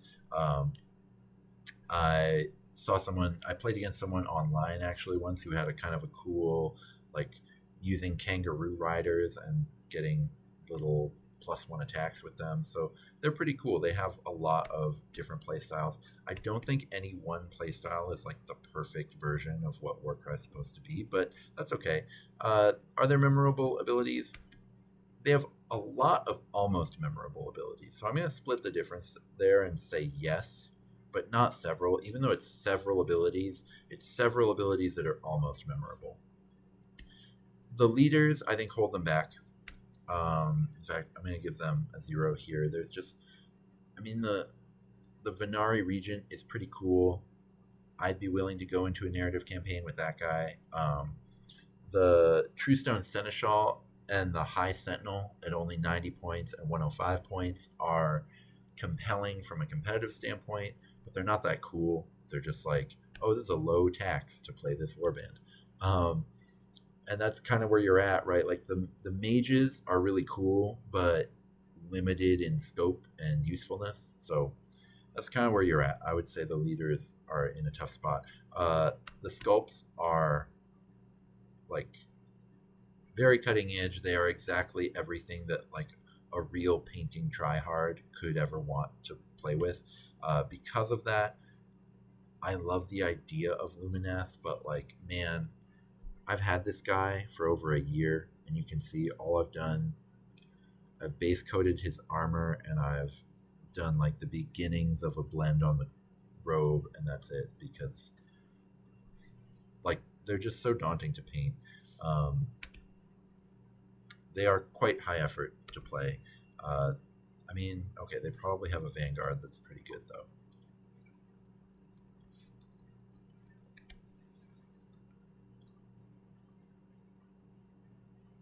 No, the Vanguard is not good, because you really want some Stone Guard in here if you could have what you wanted in your Warcry Vanguard. And you'd want, she's kind of cool as a leader, but there are cooler ones. The coolest leader for Lumineth, again, we're just talking coolest because the ability is so awesome, is that the guy with the paper.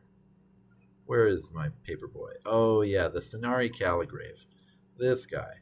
This guy is the coolest leader for Lumineth. He has such a sweet ability. You get to pick a spot on the battlefield, and then you take way less damage in that spot. It's not powerful enough, but it is just on a double. Anyway, this guy's awesome. Again, not super competitive, but just awesome. Just so cool to play with, like mechanically. Unfortunately, he looks like kind of a doofus. I bought a third-party sculpt of him that was clearly meant to like be him, and I don't really like that either now that I own it. So still on the hunt for the right replacement model, or just this guy, but I just swallow my pride and paint a guy I don't like. I don't know. Like I said, I like and dislike Lumineth depending on the individual Lumineth. They are very hard to play, which some people like and some people don't. Just something you should know is they're very hard to play. They are definitely B tier. They're pretty high in B tier. I would say they are. KO should be lower.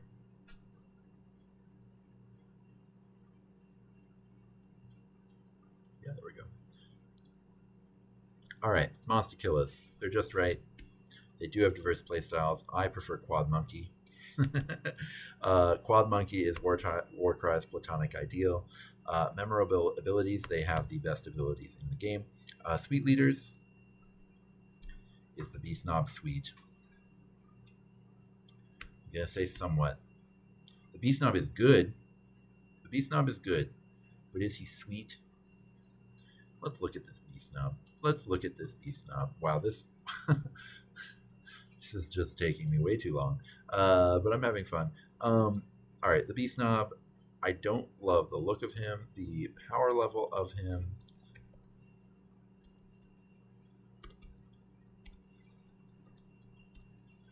is, oh my god, I can't click on anything. Power level of him is in a really good spot in terms of, but is it in a good spot because Brugits exist? Because then Brew getting up that strength 6 3-5 profile is just so wild. And then if you get netted, you still have a shooting attack and you have that sweet ability. I mean, I guess I'm talking myself into him being amazing. But amazing, I don't know. He's good, but is he cool? Tough to say. Newish, yeah, they are new. I actually prefer some of the regular Cruel Boys stuff to the Monster Killers stuff, but they are new. I mean, are they cutting edge? Is there anything in here that I would say is really like we got Games Workshop's best effort? I don't think so. I think they're a little too busy and not the best version of Cruel Boys. So that's fine. One box does work. It's not the competitive choice being one box, but one box totally works, and that's all you need, right? Yeah, I would agree that they're S tier. I think they're the bottom of S, but oh, sorry, and this should even be a 2. Man, I say they should be in the bottom of S, but I gave other things only 13s. I'm not putting Monster Kill as number 1. I think Iron Jaws and Dark Oath are both higher up here, but Monster Killers are pretty close. They are an ideal faction to start the game. Maybe they do go up here. I'm not putting them up there. All right, let's get into Night Haunt. Night Haunt are weak enough that you will have a problem with casual play, unfortunately. And they don't really have diverse play styles. I guess, okay, if you squint, because what you can do is you can try to reduce your opponent's toughness, and then hit them with the like high critting, uh, the one that's impossible to put together, the Spirit Host. You can try to do that, or you can try to have like kind of a mobile swarm that you're resurrecting. You know, you can, if you squint, you can do some stuff. Their playstyle isn't real. I mean, it's funny. I'm saying they do have diverse playstyles, but none of them are the least bit compelling, unfortunately. I actually liked, before they got nerfed, before Resurrections got nerfed, I actually liked where they were at, because you could do some really cool stuff with the Resurrections of more expensive models. So you could do these kind of elite flying anvils. The Dreadblade Harrow in that situation was actually a very interesting piece. And I'm actually going to say they do have amazing leaders. I think that the Dreadblade Harrow is amazing. It's just so cool to play with. And then there's a whole bunch of them that people kind of like. They like Wielder of the Blade. They like Briar Queen. They like Toon Banshees.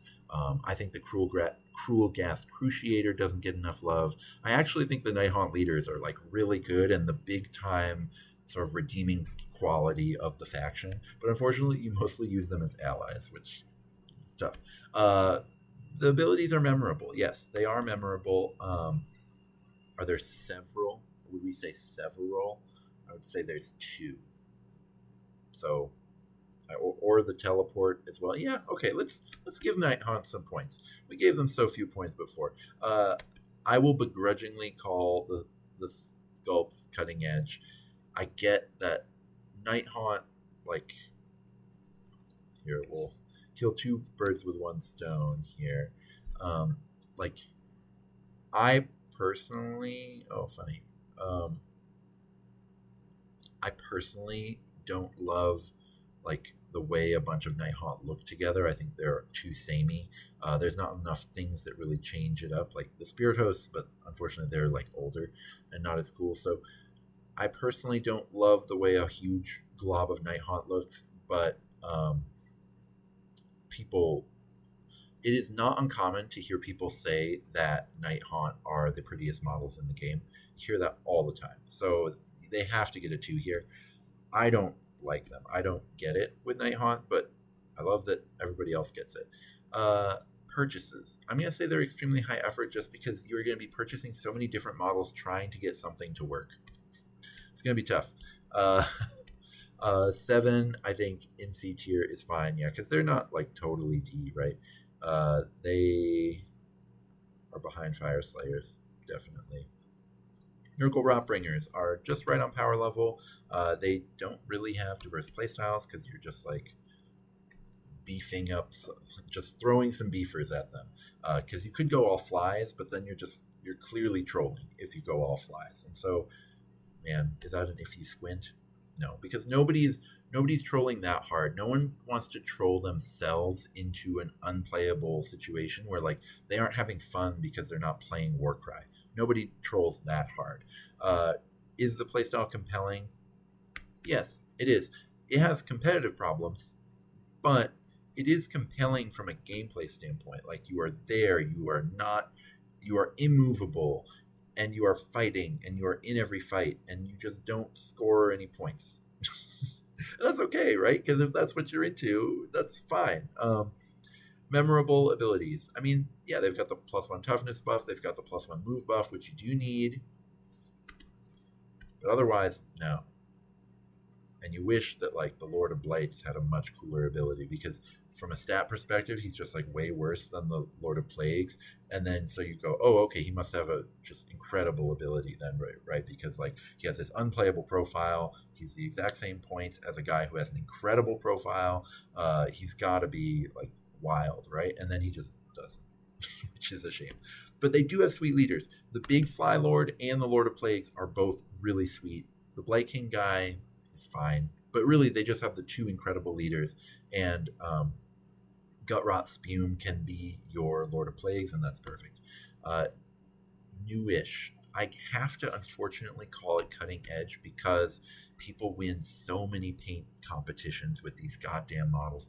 I am sick of people voting for Nurgle in painting competitions. We get it.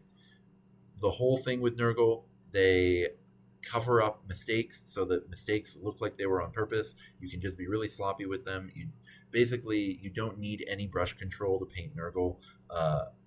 Again, some people do it where like you see incredible non-metallic. I get it in like Golden Demon level. I get why you bring Nurgle, but man, the number of times people have, I can't reach my Nurgle right now, but the number of times people have given votes to my Nurgle for best painted when like they're painted pretty well, but they're not painted to the level of like at least a few people in the room, and I'm still getting points. Like, stop voting for Nurgle, people.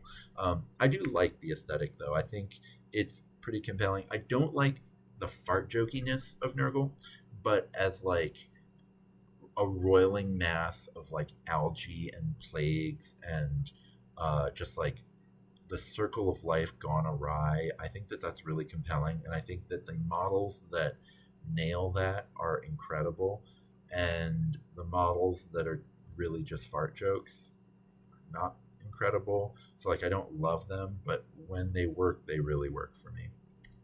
uh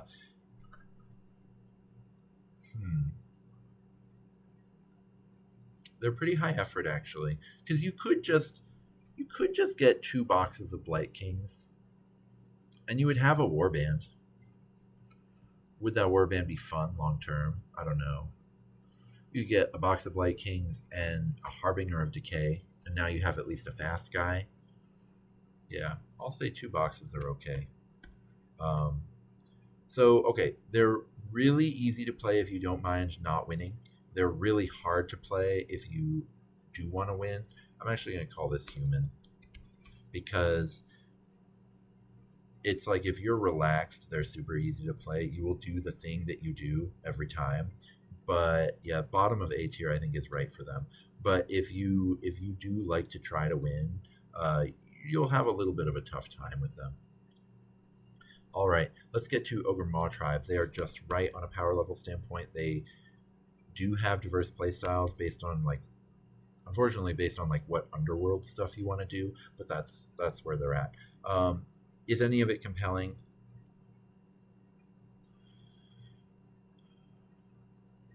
I mean, I have to say platonic ideal, but not for the competitive stuff.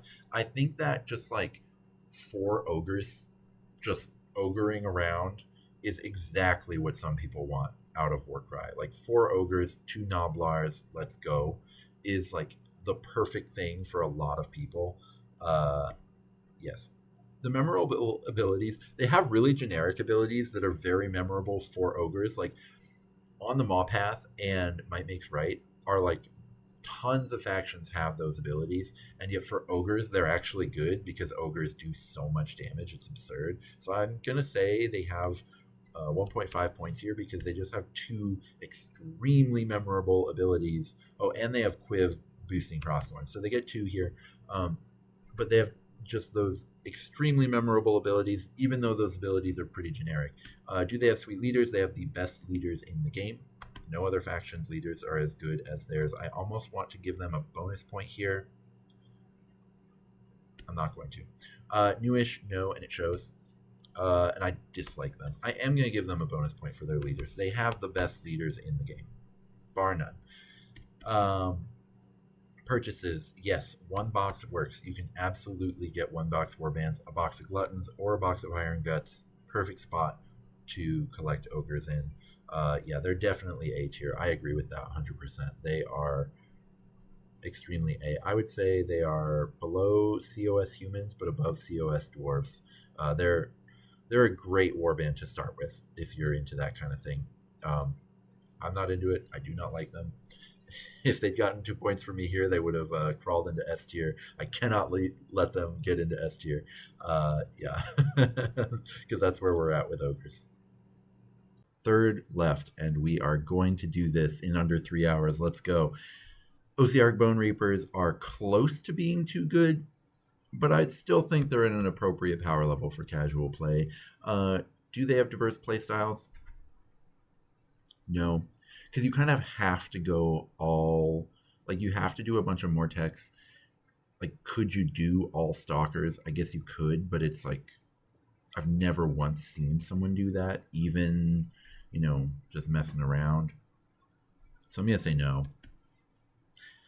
Is the playstyle compelling though? Yes. Yes, it definitely is. They've got, their toughness boosts, plus they've got, the big, I'm even going to say, if you have to do spam shield wall, OCARC is the way to do it, is the cool way. Now that Cities of Sigmar is no longer the same, like you used to be able to do Dispossessed, used to have this incredible playstyle that was exactly like OCARC's, but if anything, a little cooler. That doesn't exist anymore. So OCARC are the only people holding that flag, and OCARC do it great as well. So yeah, I would say it's up in platonic ideal range. And their abilities, yes, are memorable. You get the speed boost for your whole deployment group, which is a cool way to distinguish OCR Bone Reapers. Everybody else does it like for an area, and they go, no, like our deployment group, our like little regiment are getting this speed boost, which I think is a really cool flavor piece. So yeah, they have several because they also have the toughness buff, which again, toughness buffs generally are dumb and don't matter. But when you're clearing already T5 guys, and now you can't clear them anymore, that's pretty memorable. So and the chart, the speed move from Stalkers, the free movement on the Morghast. Yeah, they have several memorable abilities. Are their leaders sweet? No. Are their leaders somewhat sweet? They have cool looking leaders. Does that count? I don't think that counts for this purpose. Their leader situation in OCARC is tough because even in casual play, I think the Liege Cavalos might be someone I'd bring into a narrative campaign. None of the others. I think the Bone Shaper is kind of cool. Not the Bone Shaper. The guy on the Bone Throne is kind of cool. He's kind of awkward to play with, though. It's tough. They're in a tough spot with their leaders. I almost want to give them half a point here because the Liege Cavalos is at least cool. Newish. Yeah, they are. The only reason, see, I actually do like them. They're one of the few Death Warbands that I actually do really like. People, I'm not going to call them cutting edge, though, because they just get a lot of hate, and I know a lot of people who just call them like dumber versions of skeletons, and I don't think that's true at all. I think they are like much more interesting than skeletons, the way it's like still bony, but it's like actually got, some artistic license in there. Like it's actually, they tried to make something new. This Vanguard box is kind of cool. I mean, it doesn't have any of the really competitive stuff, but it is a cool looking. I don't quite love them, but I do like them better than any other Death Warband. What did I give Flesh Eater Courts? I gave them a 1. I'll give OCR Bone Reapers a 1.5. I actually quite like them. I don't love them, but I do more than just like them. I wouldn't recommend the Vanguard box. Could you do it in 2? Could you go 1 box of Mortec, 1 box of Stalkers? That gives you like a really competitive list. As far as like a cool, fun list, I think it's actually really high effort, which is kind of an awkward place to be, where it's actually easier to build them competitively than it is to build them casually. Because I'm still going to give them a 1 because you can get competitive with them for just 2 pretty cheap boxes, but it's tough. I'm considering giving them a 0 here. I gave them the benefit of the doubt so many times. You know what? This is just my all 0.5s thing, right? This is the one with all the half ones. Are they easy to use? They are pretty normal to use. They're slow. Their power pieces can't fight other people's power pieces, but you also need them really being effective to do it. But they're also so points efficient that it papers over a lot of mistakes. 9.5, I think is appropriate. They're like very high B. Yeah, I would say right here in B. Quester Soulsworn, they are just right power level wise. They're a little weak on a lot of missions. They're one of those things where it's a little bit like Nurgle Rotbringers, where they're not weak in that they still do the thing that they do, but the thing that they do doesn't really win games. So, be your own thing there. No, they don't have diverse playstyles. No, their playstyle is not compelling. A lot of people like them. How much should that count? So, they can give each other free moves and they get free actions. So it's all about like basically using your dice to cover for your lack of movement. They feel very clever that way. None of it's very effective in game, but they do feel like they do stuff. So yeah, I'll say yes, and they do have several movement abilities. Their leaders as ally, yeah, okay. We'll give it a no. I mean, yeah, we'll give it a somewhat. Because they're all, the joke here that I'm laughing about is that they are all leaders. Every single member of the Quester Soulsworn is a leader, and so do they have sweet leaders? Is becomes like, are any of them sweet? I don't think any of them are amazing, but I do think a lot of them are somewhat sweet in terms of actually playing with them. I like the Grand Hammer. Some people like the Duelist, but it's not it. The people who like the Duelist mostly like it off of a like pretty obvious rules error and playing it the way they want to play it, when it's just like clearly not meant to be played that way, and it's also like very scummy to do so. So like, don't yeah, anyway, so are any of them amazing? No, I wouldn't say any of them are amazing, but they're pretty cool. Yeah, okay. Newish, I'm gonna say yes. I'm not going to give them cutting edge because they're just regular Stormcast with belts on. Like, seriously, look at...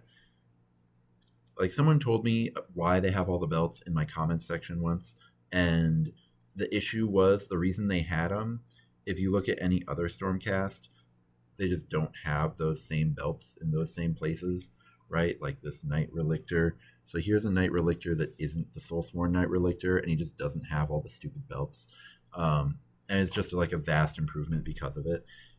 I think they're significantly uglier than regular Stormcast, and I really like Stormcast, as you'll see pretty soon. So I'm going to say I dislike them. Do they get to be cutting edge, though? Because I think a lot of people said that this is what Vanguard should have been. And Vanguard didn't get squatted. I'm still not going to give them cutting edge marks, but they are clearly new. Purchases, yeah, one box is all you need, and this is great. They're so cool with one box, because like mechanically, because like one, you can actually just get half a box, and it's if you don't want to play Quester Soulsworn, but you want to use them as Order Gobapalooza, which is how I think you should play Quester Soulsworn, and they're very compelling that way.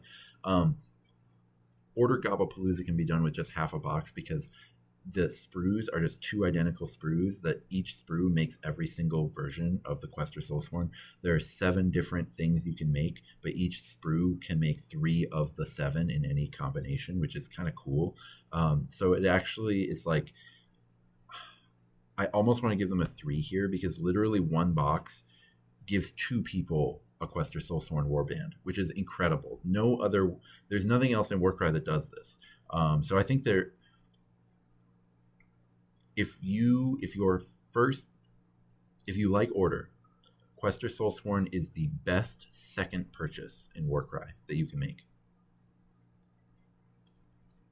Yeah, I'm very confident in that. I'm actually I want to put them in A tier because of that. Like, they should be the definition of the bottom of A because of that, because I really do think they are the best second purchase you can make. You will use various Soulsworn allies in every order. There isn't a single order warband that can't do something cool with a Quester Soulsworn ally, because they all do different things. I was pretty critical about Duelist players for a bit there, but the Duelist is cool even when not used in angle shooting fashion. Um, he's just not like competitive when you don't have him that way. So like, man, there's a lot of cool stuff. Um, I'm still gonna put them at the top of B because as a warband, they're just not great. They're not interesting at all. But you know, again, some people really like them. Okay, Rotmire Creed. They are just right. They don't have diverse playstyles, unfortunately. It's just like it's a collection of Rotmires. I don't know. They no, not even if you squint, unfortunately. Is the playstyle compelling? I think it's kind of cool. I think weirdly, so Rotmire Creed are way better than Pyregeists, but um, the Pyregeist ability suite is just like a newer, more advanced, more interesting version of Rotmire's ability suite. Rotmire has this whole thing where like when you do stuff, you get to harvest stuff, and that gives you vials, and now you have a few abilities that go crazy if you do them on a 6. Like lethal injection is pretty wild if you do them on a 6. Um, so that feels a little bit like what Pyregeists are doing, but it's kind of just less compelling. But the profiles are much more compelling than Pyregeists, so I definitely wouldn't say it's a less interesting version. I'll just give them a 1 here. I do think their playstyle is interesting, and I think a lot of people will like it. When they came out, I said that they were one of the best designed warbands in the game, so I think I have to give them a 2 here. The issue is like other stuff has come out that is more compelling, but Rotmire Creed are still sweet. Are their abilities memorable? Yes. I mean, just like I just said, their abilities are quite memorable. They have this little net. Um, hooked net is kind of cool. Like you net them and you deal damage, and then if you want to, you can just disengage off of them after you've done it. Lethal injection is really sweet. Blowpipe is not memorable. Okay, so they've got 2. Huh. I think I just have to say yes. Their leader is somewhat sweet. I'm not going to give him amazing, but he is good. I have legitimately thought about allying in the Witherlord.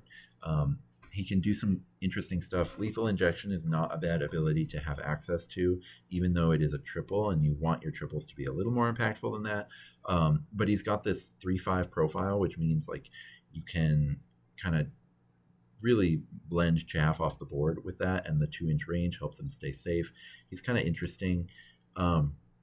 Is he amazing? I don't think toughness 420 wounds for 175. These 20 wound fighters that don't have T5, man, they can just disappear off the board, and that is not fun. And so that's the one thing I think that holds all of Rotmire Creed back. Of course, with Divine Blessings, you can fix that.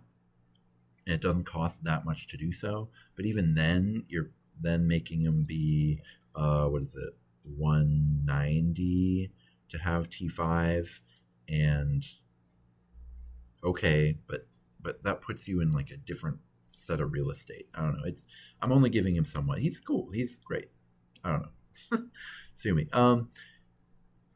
Are they newish? I think they are cutting edge. This is like everything I ever wanted from Nurgle when I saw this, just like a completely different take on the faction. I wish every single bespoke warband did for its faction what Rotmire Creed does for Nurgle in terms of giving you something that is like so true to the core of what Nurgle is about, and yet so different than the Nurgle line.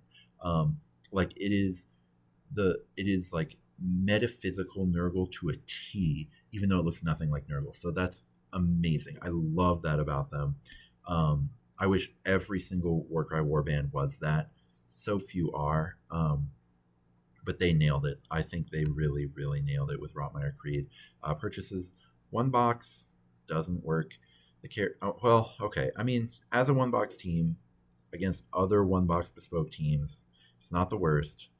But like, even in casual play, again, everywhere I've gone, I've played a lot of casual Warcry with a lot of different people around the country. People tend to specialize a little bit, and things like these carrion catchers, they're just not cutting it at 110 points.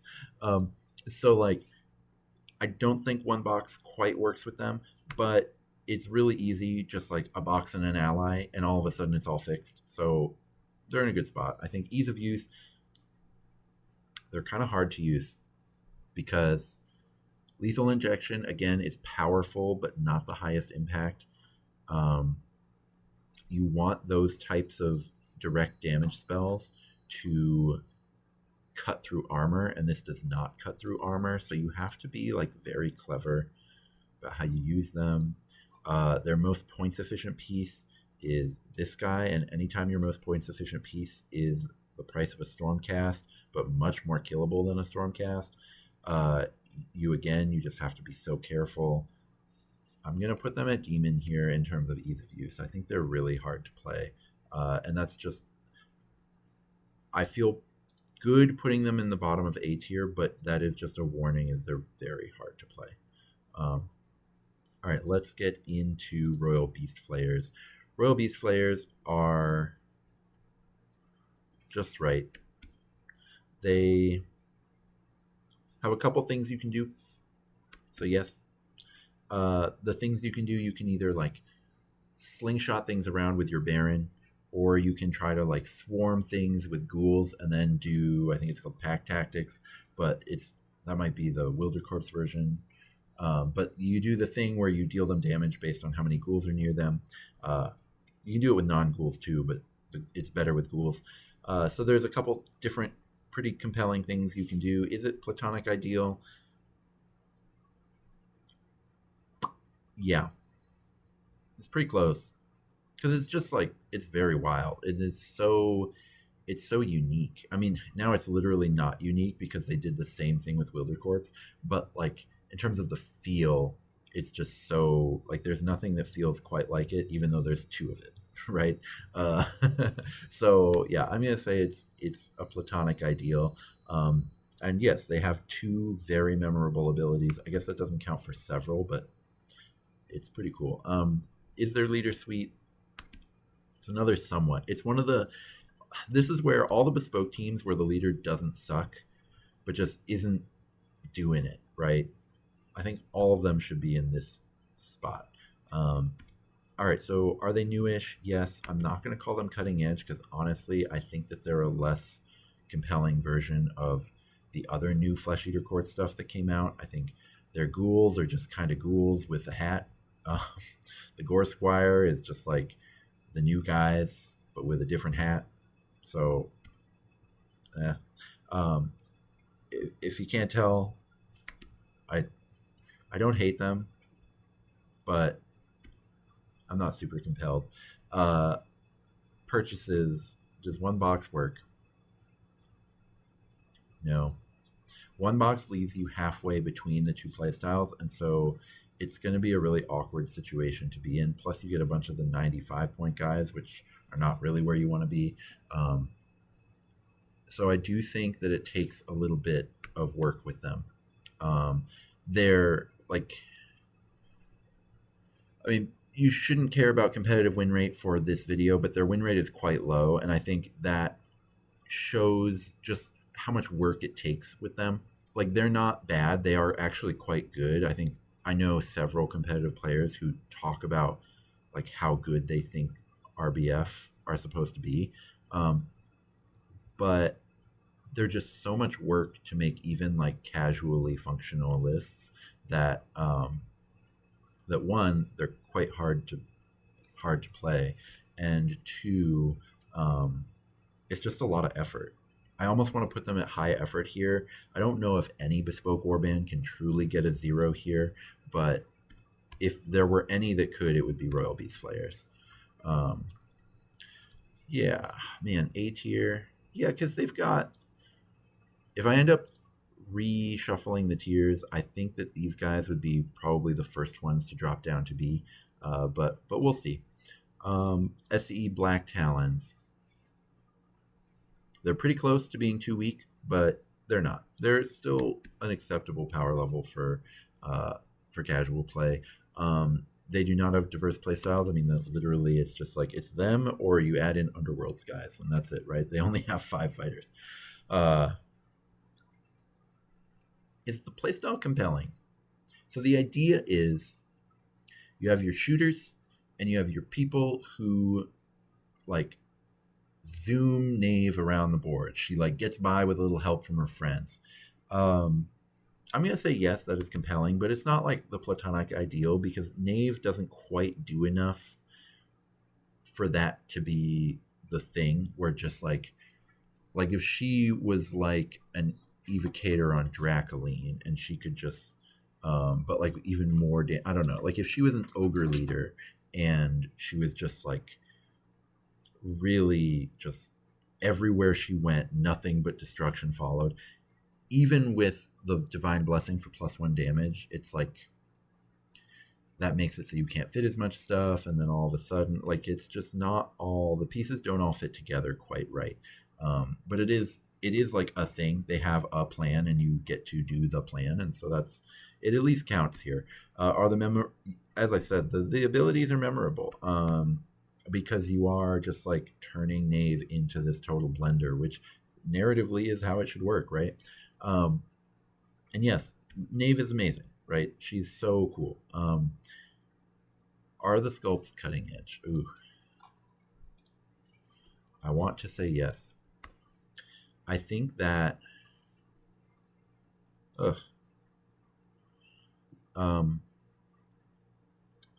think that the answer is yes. I really like this guy, even though I dislike most Stormcasts that are like this guy. I think Rostus looks goofy, but it's not his fault. I think without the head, I think he'd look pretty sweet. I think this is one of the better IDK mages, which is so funny that it's in Stormcast. And I think the sculpts are amazing. I think Knave is certainly one of like the 3 or 4 coolest Stormcast foot heroes. She's not super busy like a lot of Stormcast are. She's just like got just like a very clean look. She's got too much fur, but that's fine. She's cool. Yeah, I would say this is like kind of the peak of what Stormcast is supposed to be doing, and I only like them, unfortunately, but they're sweet. They're extremely high. I mean, one box works ish, but then what are you doing with one box, man? I'm gonna say 2 because what you'll do is you'll get the Black Talons, and then you'll get like your favorite Underworlds warband, and then you'll just smush those 2 together. Because the Black Talons are pretty cool for like 2 games, and then you're gonna be like, oh, they do a thing, they do one thing, and I need more thing. Like you literally have no. It's just 5 fighters, right? Like they don't have a lot of replayability, but their thing is cool, and so you are going to need to get an Underworlds warband to then have stuff to mix and match and tinker with and stuff like that. This is another one where they are hard to win with, but they are easy to play. There's like not a lot of extra. Like if what you care about is winning, then it would be Demon. But in terms of just playing a game, they just play the game. You know, they do it. They do the thing that they say they do. Yeah, I think really high B tier is appropriate for them. Did I not even put them? I forgot an image. Oh no. Pretend Black Talons are here in B tier. All right.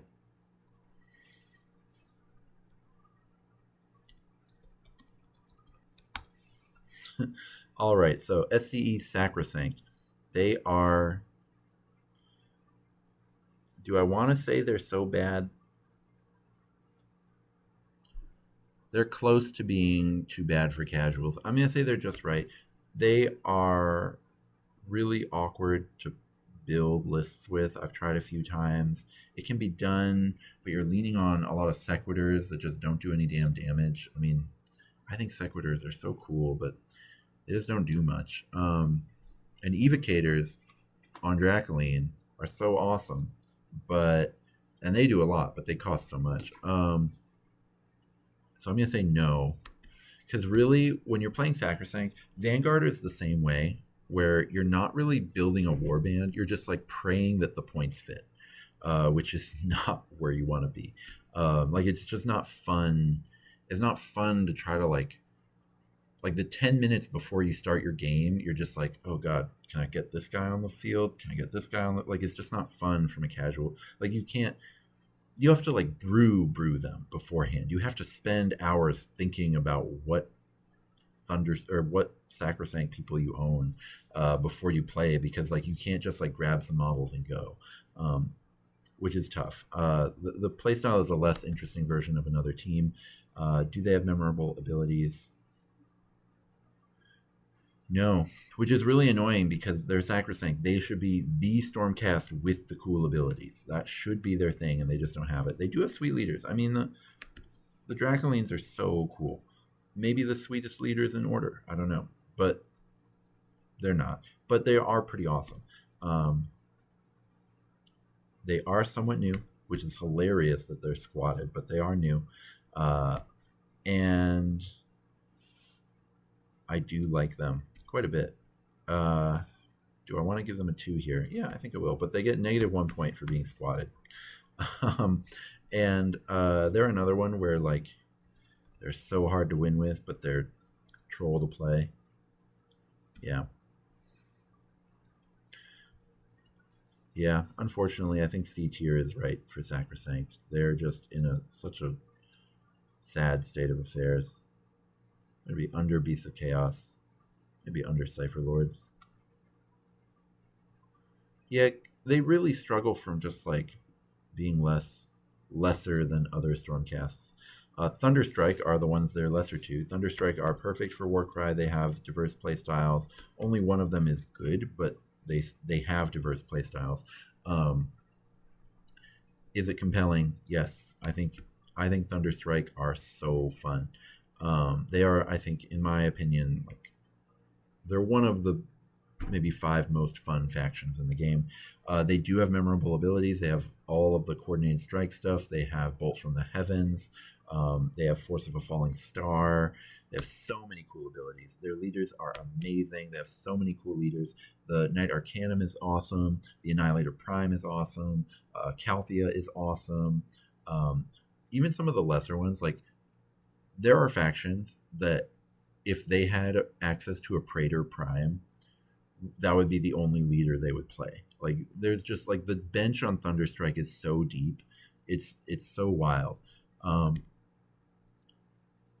they cutting edge? Yes. I mean this entire Earthquake, like they ruined AOS because Thunderstrike looks so good. Like literally Sacrosanct did nothing wrong and Old Warrior Chamber did nothing wrong. And then they're just like iterating on Stormcast, and then Thunderstrike come along and everyone's like, whoa, that's what it always should have been. And then GW is just like, okay, glad that you said that. Now we're going to get rid of everything and just everything is now going to be Thunderstrike. So this is a little bit like Dark Oath, where I almost want to give them more points than just 2, because they were so cutting edge that they killed off other factions, which is wild. I mean, I'm mad about it, but it is wild, and I can't be that mad because I do really love them. I think they look so cool. I'm mad about how well they work for me. All right. So now that Dominion halves are expensive again, I think they're a little bit harder to make work because you need to have some Vindictors and you need to have some Annihilators, and you probably need to have another hero for the competitive one. For less competitive, I think you just need to have Vindictors and another cool thing, which is still going to be 2 boxes. Luckily, I'm going to say they're harder to play than Sacrosanct, even though they're a lot stronger than Sacrosanct in a weird way. Like Sacrosanct just has a lot of easy, like what you see is what you get, right? Like how much you get out of it is kind of self-evident in the profiles, whereas Thunderstrike is actually like subtly complicated sometimes. because they have a lot of really slow stuff. It's not obvious, how you're supposed to use them at first for a lot of people. So, yeah, I would say they're much more normal, like average for play skill. Why did I give them 16? Oh, because I gave them 2s across the board. Do they really deserve 2s across the board? Do they actually have diverse playstyles?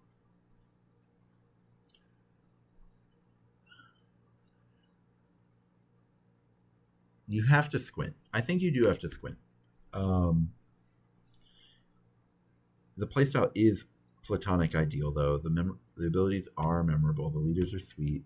Yes, they deserve the extra point here. Yeah, I mean, I guess they're number one. Sorry, everyone. People are going to hate that. See, here's the thing. You're automatically 2 points less cool if you are the poster boys, but even then they would still get an S tier. So I'm going to put them at the bottom of S. I think a lot of people are going to hate that, but there is no better starting faction than Thunderstrike, which is in evidence by how many new to the game players you'll see in large tournaments with Thunderstrike. There's no better starting faction than Thunderstrike. They are a faction that is both really easy to get into the game with because they're tough. They are forgiving of mistakes, but there is such a high skill ceiling to playing with them that is perfect. It's simple to play, difficult to master. I mean, it's everything that you want out of a Warcry faction. The only thing is that they don't play the same game that is essentially being played at the top tables of Warcry, which you might feel like you're missing out a little bit, but they rumble with everything except the top stuff in the game. I mean, when you build them competitively, they are quite good, and when you build them kind of in a silly way, they can be pretty wild, and it's kind of cool sometimes to feel like you're playing a different game. Yeah, I'm talking myself into defending SCE Unknown. You can tell where I exported this list from. SCE Unknown gets no points for anything. I hate this. For people who don't know, this is how I deal with. There are a lot of BCP tournaments where there are no lists submitted, and BCP is bugged, so it just says Stormcast, and so you don't know which Stormcast chamber. It's 90% of the time likely to be Thunderstrike, but you don't actually know, so I just put it unknown. And those lists tend to win a lot because tournaments where nobody entered their lists tend to have a lot of things that lose to Stormcast. Vanguard, they're too bad. The issue with Vanguard, and I'm going to say they have the same problem with Sacrosanct, where you're not list building with them, you're just like praying that your pieces fit. Is their playstyle compelling? It's not a less interesting version of other Stormcasts because they don't quite play exactly like the other. Is it a less interesting version of Quest or Soulsworn, though? No, it's not. So the issue with Vanguard Chamber, there's a few. These Vanguard Hunters, are the cheapest thing you can do that's not a Gryph-hound, and they are really hard to make work. At 145 points, they're in that situation where they have a pretty underwhelming melee attack, and they have a pretty underwhelming shooting attack, and it's all about like knowing which underwhelming attack you're supposed to use in any given time. Now, they do not die because they have toughness 5, 20 wounds, and they are hanging back, but it's a really difficult thing. I may give them a 1 here, but it's really awkward. If I could give them less than I'll give them a 1. Memorable abilities. I mean, if you really don't care about winning, or you're using it as an ally, the Knight Venator is pretty memorable, and so is the Knight Zephyros. Yeah, I'll say yes. And yes, they do have the Knight Zephyros and the Venator. The Knight Venator is so amazing. It's way too expensive. It's unplayable, but it is amazing on the field when you see the way it can dominate a game. That was more true in 1.0. was the way that a Night Venator could just dominate a game of Warcry. That was when like you could have another archer, a Night Venator, and a just like a flock of birds, and you would tie everything up with the birds, and you could shoot into combat at that time, and then your Night Venator could like legitimately just completely dominate the game. But that was at 305, not 325, and and that was with the Starfated Arrow being stronger than it is now. I can't remember exactly what the change they made to nerf it was, but man, on a roll of 3 or 4, allocate 3 points to the fighter. Yeah, on a triple, that's pretty bad. And on a 6, you deal 10. It is amazing, though. It's not good, but it's amazing. Newish. Yeah, they're somewhat new. I hate them. I hate them. My random vindictiveness is having more of an effect on these rankings than I anticipated, but I truly despise them. I didn't used to despise them, but now the fact that, like, actually, okay, so let me talk about the one thing I don't like about them that doesn't have to do with the fact that Sacrosanct was squatted, and I love Sacrosanct, and Vanguard Chamber wasn't squatted. Basically, the heads. Okay, so I'm going to cut most of the rant that I had here because this is really a problem that was true of Vanguard and, unfortunately, Sacrosanct as well at that time, where basically we are told that Stormcast are the mightiest heroes of the mortal realms who fell fighting against chaos. And this was a time when every Stormcast release was full of heads that were primarily just very older looking, gray haired European men. There's no other way to put it. It's not necessarily the worst offense, but it bothers me on a few different levels. It's not just a diversity issue, but it's also like you get your when you get resurrected by Sigmar, one, you could be any age at that point, right? It's a little bit of a stretch to imagine that it would only be older people fighting, and you are essentially frozen in time once you are a Stormcast. You don't age. And then also there's this thing where you essentially get your idealized version of your own body when you become a Stormcast, right? You get reforged, you become 8 feet tall, lightning infused muscles. You get to just be this power fantasy of yourself, and so it just feels so odd that they're so obsessed with having most of their heads be these gray haired older heads. I mean, I get that it's a company full of older, maybe sometimes gray haired guys, but it just never sat well with me, and it's not really a surprise that these kind of failed to connect with the audience that they really wanted them to connect to.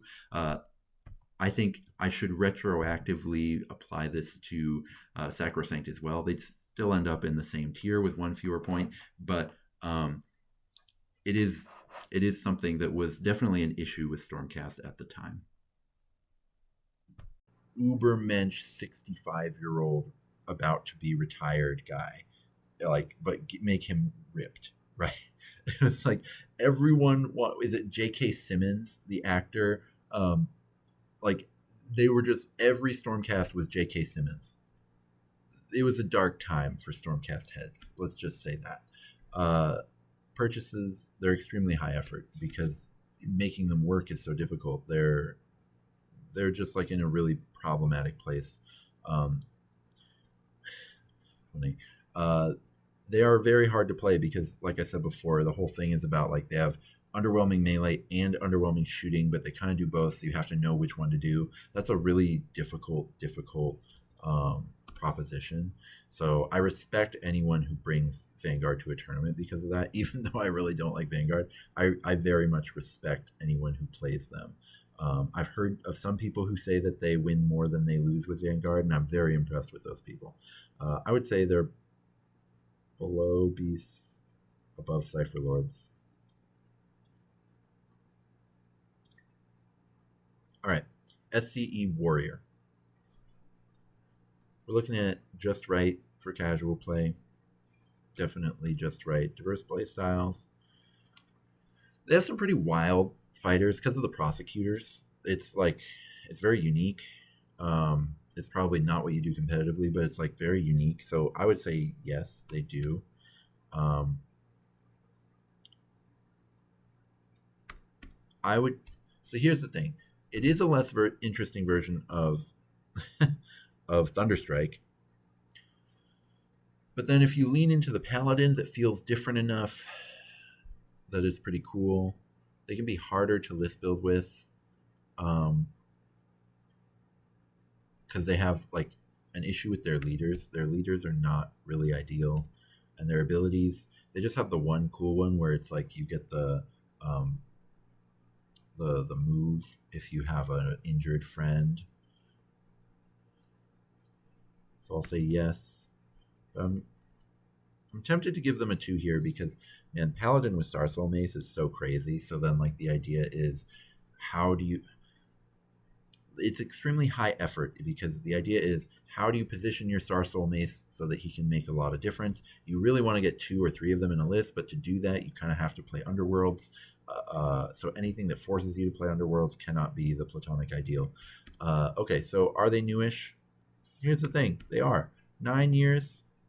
Okay, 9 years is kind of old, but it's not that old. I think some of the sculpts kind of hold up. Like this Lord Castellan, he holds up. I think he looks great. He's been squatted. I like them. I don't love them.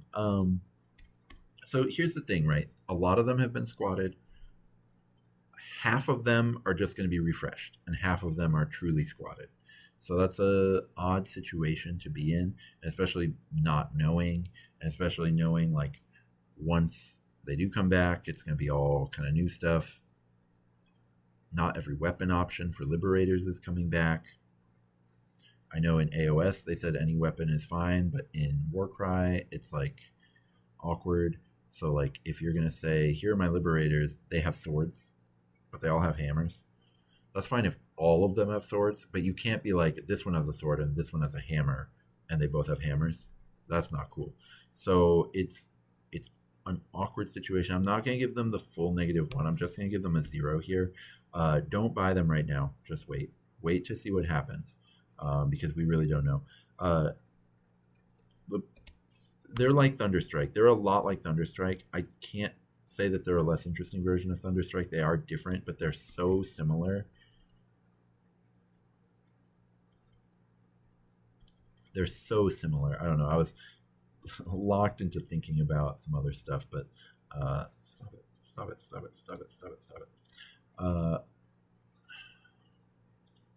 B tier feels cruel. If I'm gonna put Thunderstrike in S tier, part of it's because of because that's the thing.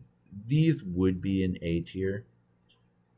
Stormcast Warrior deserves to be an A tier, but they're in such a weird limbo right now, not knowing what the new rules are, because they're going to get completely different rules.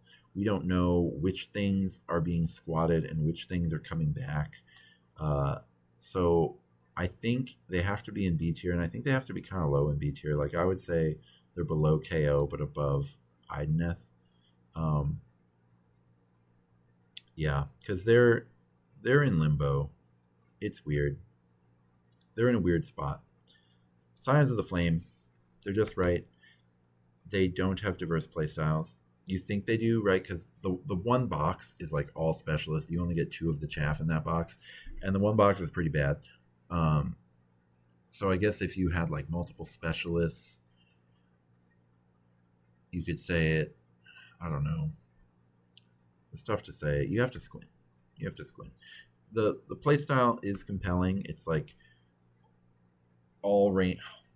See, how can I say they don't have diverse playstyles when the way I play them is I built 6 of the initiate with the flail, and I just make them like Venn diagrams, which I kind of like. But yeah, They can never be. All right, so they don't have very many memorable abilities. They only have the one, which is on the guy who's on fire. The leader is somewhat cool, but the playstyle is tough, right? They've got this thing where like they just try to set you on fire, but really the way it comes out is they're just only roll sixes all the time. That's the only way you can do stuff. All of their fighters do good damage on six and nothing otherwise for their points, and so it's just like if you love that Warcry is a dice game, you'll love the 3 games in a row where you don't roll sixes. And then you'll love after 3 games in a row of not rolling sixes and losing every time, you'll have 2 games where you roll all sixes and it's just like you can beat anything. So they're just so dice dependent. They can't be the platonic ideal. They are, in my opinion, cutting edge. Aesthetically, they're incredible. Everything is on fire. It's so beautiful. I don't love them. I like them, but it's just like the sculpts are incredible, and they get a -1 for being squatted, which is just how it is. It's troll. They're easy to play. They're actually really hard to play because all those specialists die and like the bleed. Okay. The thing about them is it's all about how many sixes you roll. Like your skill doesn't really count for much because it's just about sixes, because their chaff has the 1-4 profile, their leader has the 2-6 profile. So it's like very swingy how much damage you do. So it's like there's a lot of really difficult questions because you've got to get these overlapping 3-inch range bubbles. You've got to like think about which specialist to bring. You've got to think about how to position your leader who's kind of fragile. And then in the end of the game, just none of it matters because it's all about how you rolled. So, oh my God. So, like, none of it matters because it's all about how you rolled. Ugh. All right. We're calling them troll. Even though they're very hard to play, your skill doesn't matter when you play them, which I hate. There's like everything about Scions I either love or hate. And so I think that's the perfect definition of a B tier warband is like, you're going to love them or hate them. You need to know that going in. I don't think you should buy them because they're getting squatted, but if you love the sculpts, buy them and run them as something else maybe. Seraphon, just right. They do have diverse playstyles. You can do like salamander sort of shooting spam and a kind of a cool little combo there. You can do stuff with Saurus and trying to get big bites. Yeah, you can definitely do different playstyles. Is it compelling? Yes. I don't think either of those are really the platonic ideal. There's just like, I don't know, they're pretty cool. Yeah, they're cool. I don't think it's like the most compelling. I think if you're gonna do like shooting shenanigans, I think there's more interesting things to do than pump up salamanders. And there's also the weird question of models. Are the Saurus that cool? I don't think so. Memorable abilities. They have Lord of Space and Time. That's pretty memorable. The Slan teleport is pretty memorable. And then, so they have 2, right? Because they have, I guess they have 3. Okay, we'll give them 2 points here. Sweet Leaders. Yes, the Slan is so cool. The Slan Star Master is like awesome. He's got his teleport. He's got a more powerful Wizard Blast than everybody else has. People really disrespect what the 3rd dice on a Wizard Blast gets you. I keep telling people that the Idoneth Deepkin Wizard is the best fighter in Black Talons, and like people need to know. Getting the 3rd dice on a Wizard Blast is really good. Okay, the models. So the newish stuff doesn't have rules other than Sora's Warriors. So I don't know what to say here. And as purchases, we don't know what any of the new stuff is going to do. So they're just like in a really, I mean, I'll say somewhat because some of their models are new. Some of them, I think, like, are Saurus Knights even around anymore? I don't think they are. So some of them are squatted, some of them are brand new. We're just totally in limbo. We have no idea what's happening with Seraphon. It needs to be fixed. I do actually love the new Seraphon range. I think it's incredible, but that's not what's in Warcry. What's in Warcry is the old Seraphon range, and it doesn't all match up. So I'll just say I like it. I don't dislike it or love it. It's a weird situation. Mechanically, they're cool, but I don't know. I would not buy these. I would not buy them right now. Man, I put them in A tier. Mechanically, they're legitimately cool. I mean, they can't be in A tier while they're in limbo. The numbers lied. I'm not putting them there. I'm putting them at the top of B. That's just how it's got to be. Skaven. Skaven are just right. Skaven have diverse playstyle. Yeah, because you do Rat Ogres, or you do Storm Fiends, or you do, like, bad Skaven. But people love bad Skaven. Or you do Underworlds. Underworlds shouldn't count, though. It's compelling. It's not the platonic ideal. There are other warbands doing the same thing in a pretty cool way. Like, Storm Fiends are awesome, but, like, every Chaos faction has a Storm Fiend because the FOMO Crusher is just a Storm Fiend. The abilities are memorable, though. The Deathmaster has a pretty cool, memorable ability. I like the Deathmaster a lot. Yeah, several. No, just 2. But then you have the Storm Vermin, who has kind of a cool ability. But that's just like a functional ability. It's not that memorable. I'm going to say just yes. Sweet Leaders.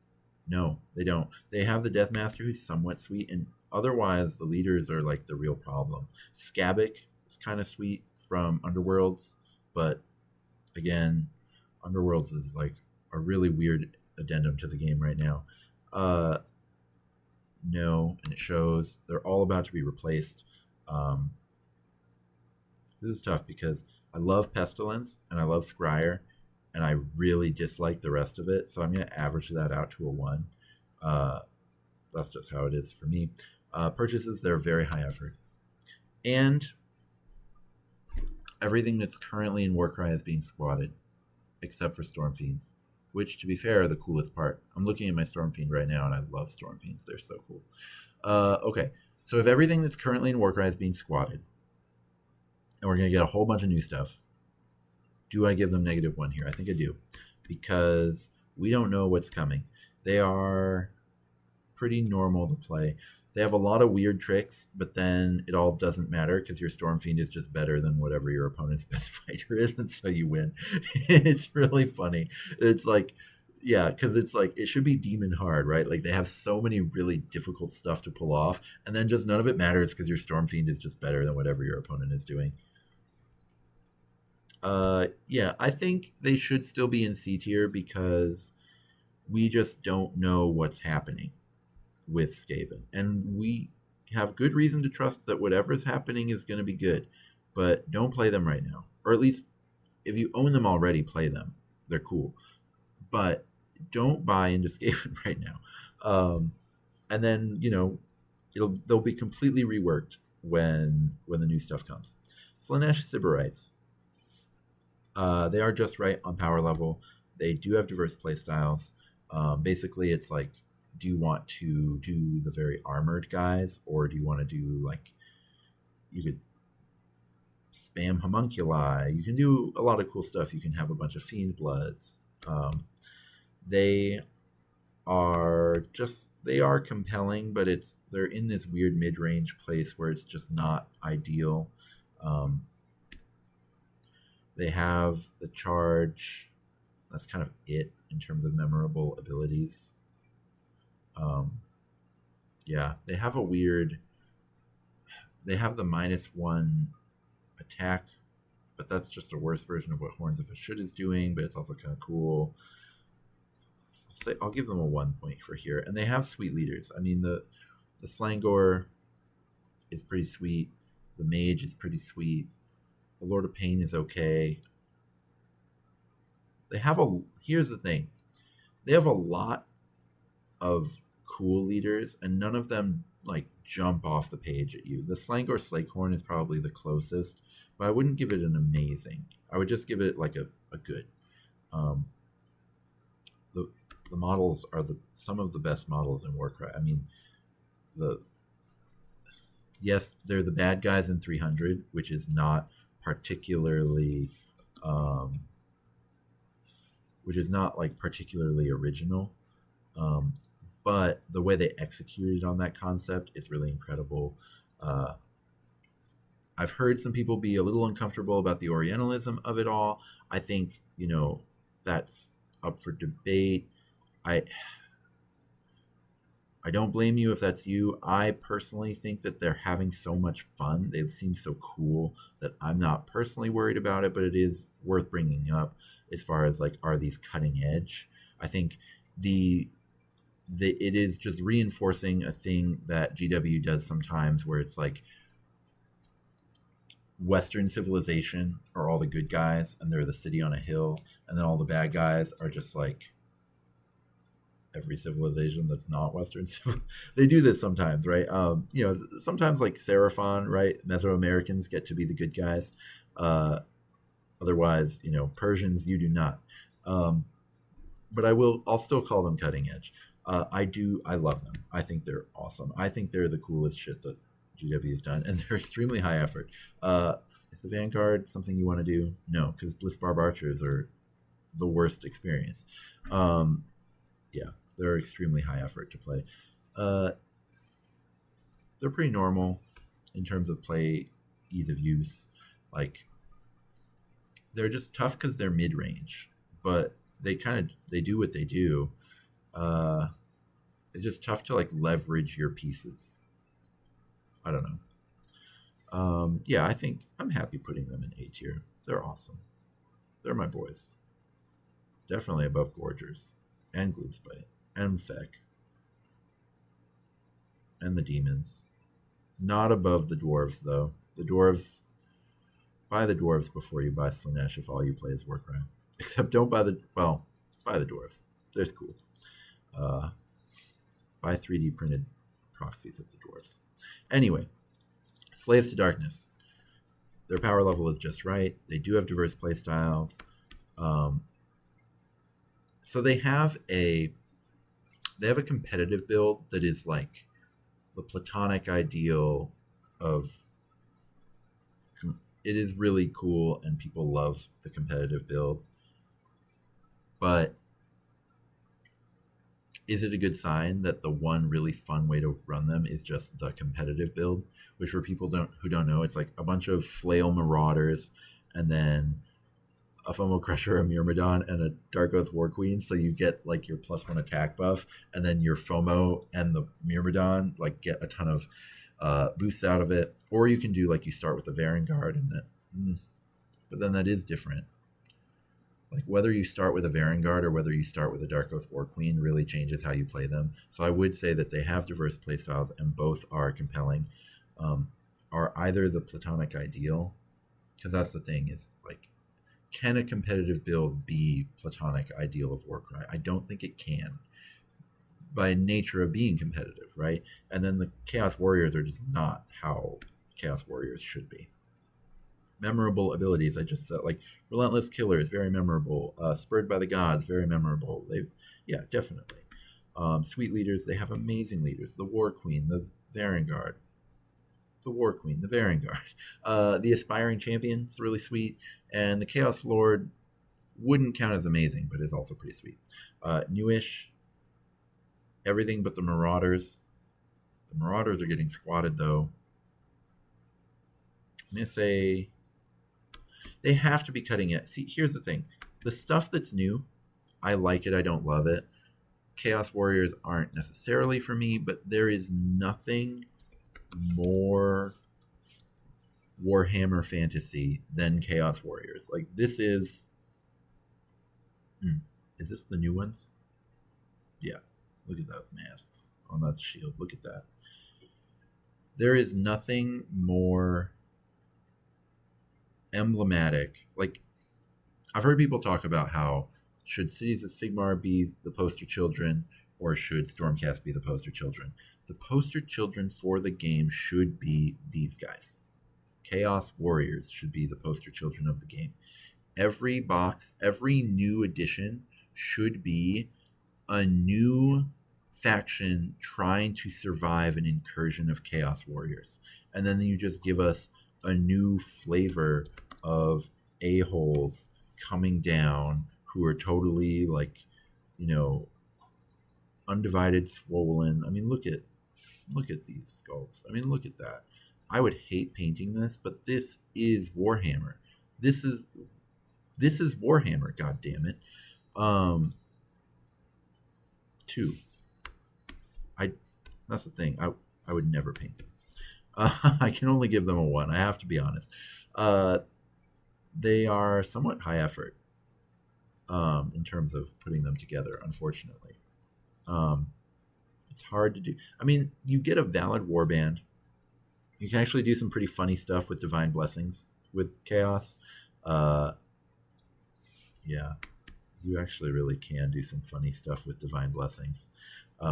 Basically, Chaos Warriors have toughness 6, so if you give them +4 wounds, it's actually a pretty funny profile in terms of it's just like a perfectly solid storm. And when you do that, +15 points for +4 wounds, they cost a Stormcast amount for a very reasonable Stormcast stat line.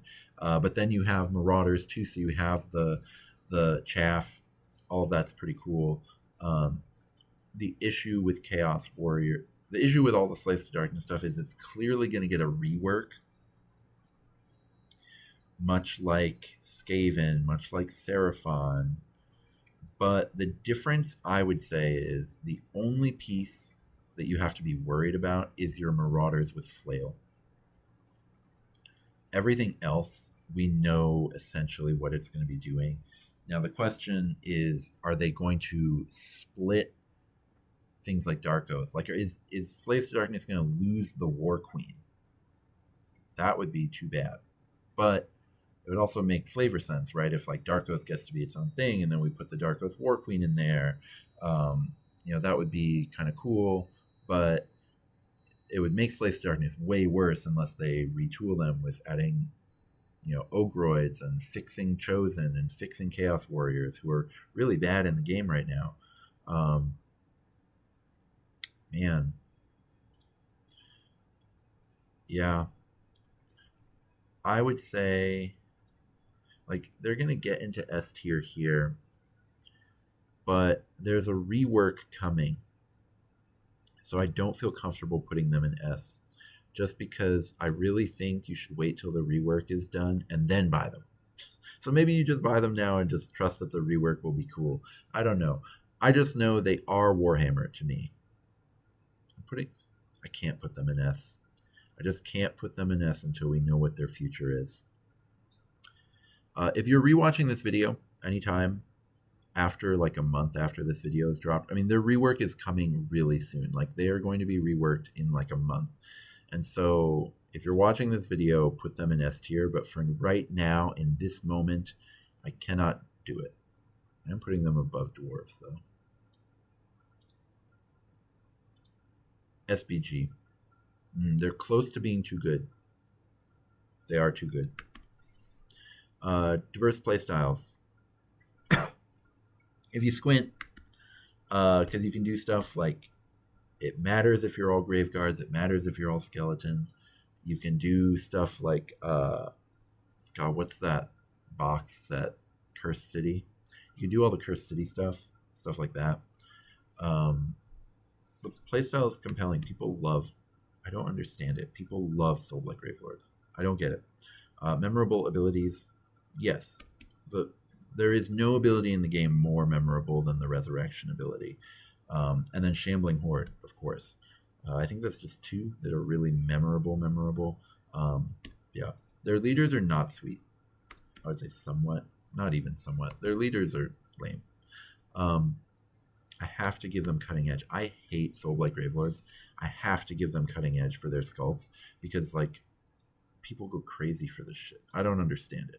Skeletons are the worst new sculpt in Warhammer. They're just the most generic Halloween store. Graveguard are, I don't know. I don't know why I'm beating this. I mean, look at these guys. Look at these guys. Oh my god. Look at that. Look at that wrist. Oh my god. Anyway, that's not their fault. They're just old. I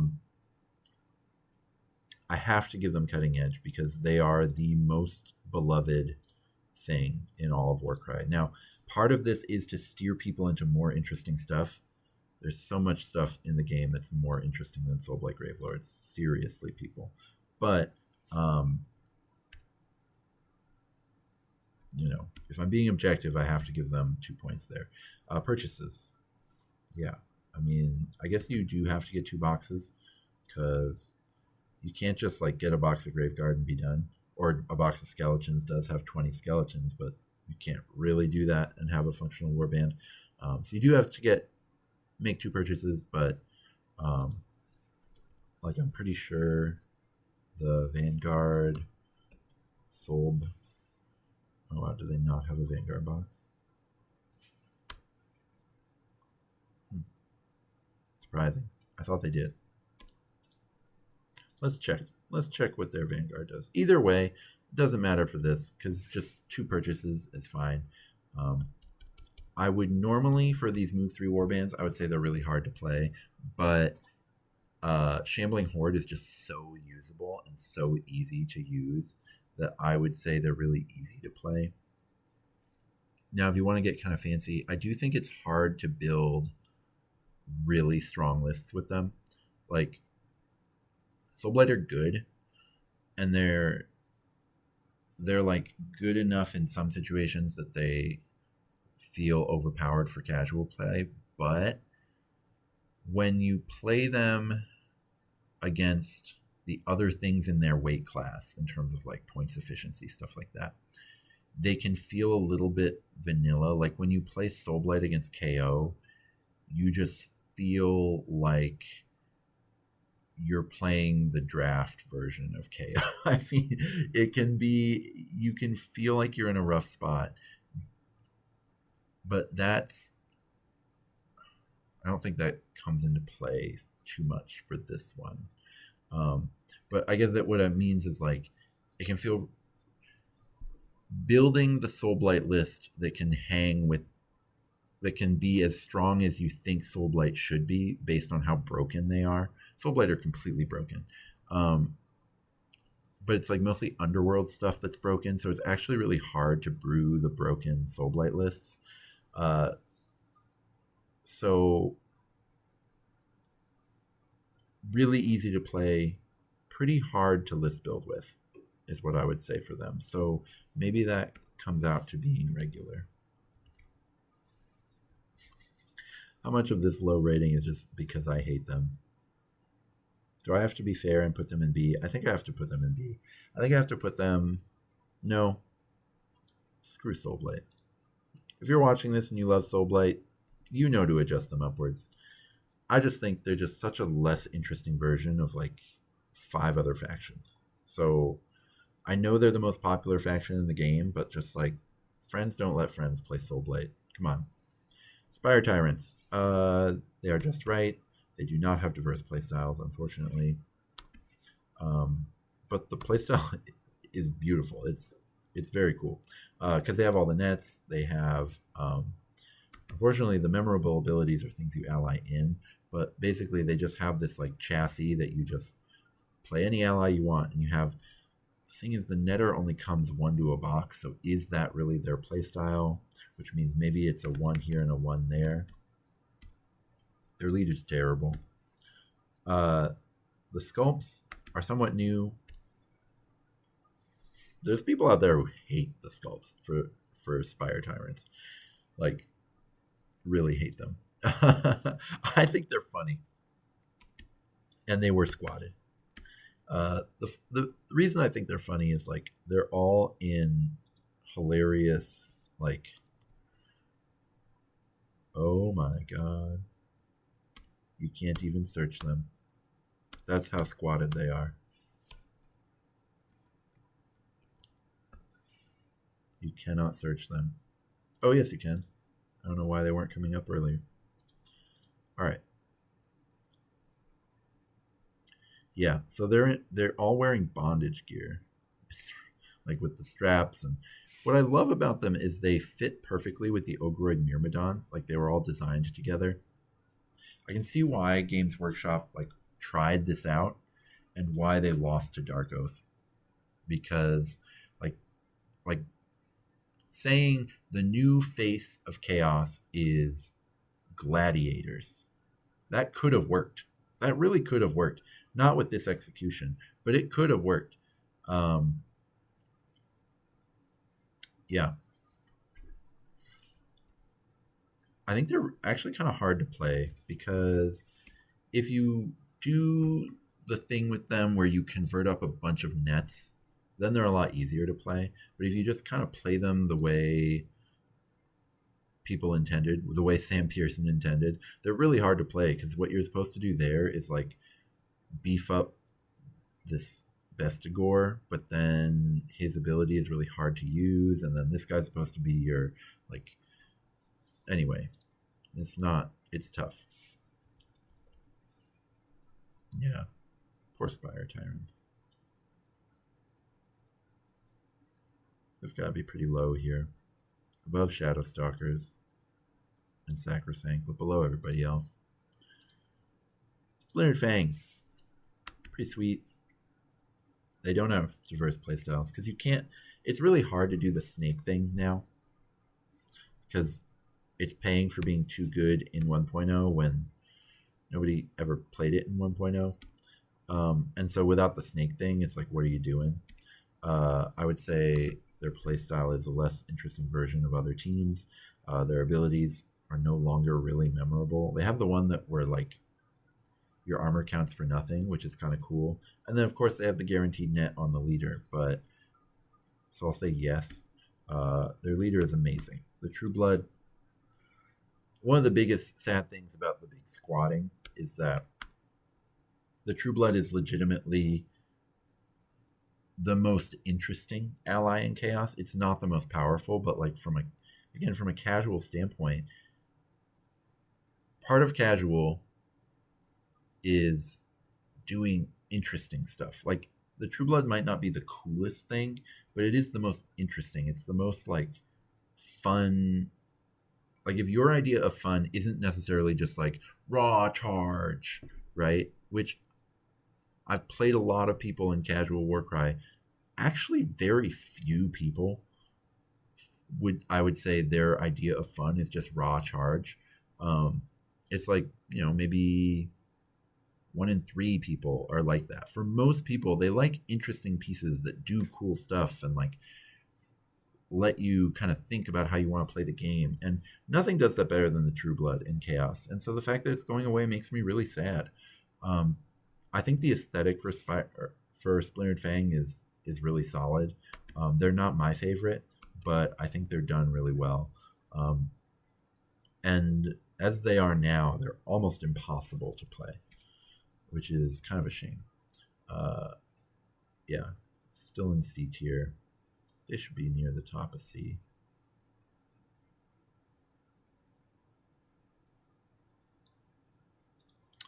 Poor Spire Tyrants and Splintered Fang. I keep using them interchangeably here. Anyway, Sylvaneth are going to score a lot of points. They are just right. They have multiple diverse playstyles. The playstyle is incredibly compelling. Basically, your Revenants, whether it's Tree Revenants or Spite Revenants, both have a really memorable, good ability, right? Where it's either the net or it's the teleport, which is so wild. Then they also have the Kurnoth Hunter, so it's this like symphony of abilities and hitting power that all kind of comes together. From a competitive standpoint, it's problematic because like everything is costed correctly, so there's nothing really like exploitable. But from like a just play style and casual standpoint, it's perfect. It's everything you could want because it's like you've got your thinky stuff with your Revenants, and or you could, if you're crazy, you could try the Dryad Swarm ability, although I don't think you should, but you could just dedicate one deployment group to just like a bunch of Dryads. maybe you can't do that easily. You used to be able to do it in 1.0 because you didn't have to have every deployment group have the same number of fighters. But it's still just like it's a symphony of different things. Competitively, it's a little awkward. I did go 3-1 with Sylvaneth at a tournament once, and I had a lot of fun. They're a really fun warband. They do have sweet leaders. The Arch Revenant is not competitive, but is really sweet. The Kurnoth Hunters, the Kurnoth Hunt Masters, both the melee ones are competitive and are amazing. The bow one is not competitive, but is amazing. Both of the Tree Rev allies or like leaders are really interesting allies. So yeah, lots of amazing stuff there. The sculpts are cutting edge. I mean, Sylvaneth is in AOS is consistently among the top 3 or 4 most popular factions in the game because they're just like beloved in the community. In Warcry, they're less popular in events, at least. I think because they're actually really hard to play, and also I think there's just like, again, nothing exploitable in them, but that's for competitive play. For casual, who cares about that, right? I love them. They're one of my favorite factions. I mean, I've given a 2 for loving for a lot of stuff, but part of why I'm a YouTuber is because I just love a lot of this shit. And then purchases, they're actually kind of high effort. Because you're going to need some Revenants, you're going to need some Kurnoth Hunters. But 1 box of Revenants and 1 box of Kurnoth Hunters like puts you in an... I don't think the points quite work out the way you want them to. So I'm going to say high effort. But other than that, they're perfect. They're the perfect faction other than that. Yeah, 14. S tier easily. Sylvaneth are everything you'd want. I'm putting them above Thunderstrike, above Monster Killers. I'm putting them above Dark Oath. Yeah. Are they above Iron Jaws? Yes. Because the reason I think Sylvaneth are the best in the game is like Iron Jaws are better competitively, right? But Iron Jaws, it's like that play style of like we rumble, and then we pounce on you and we smash you up.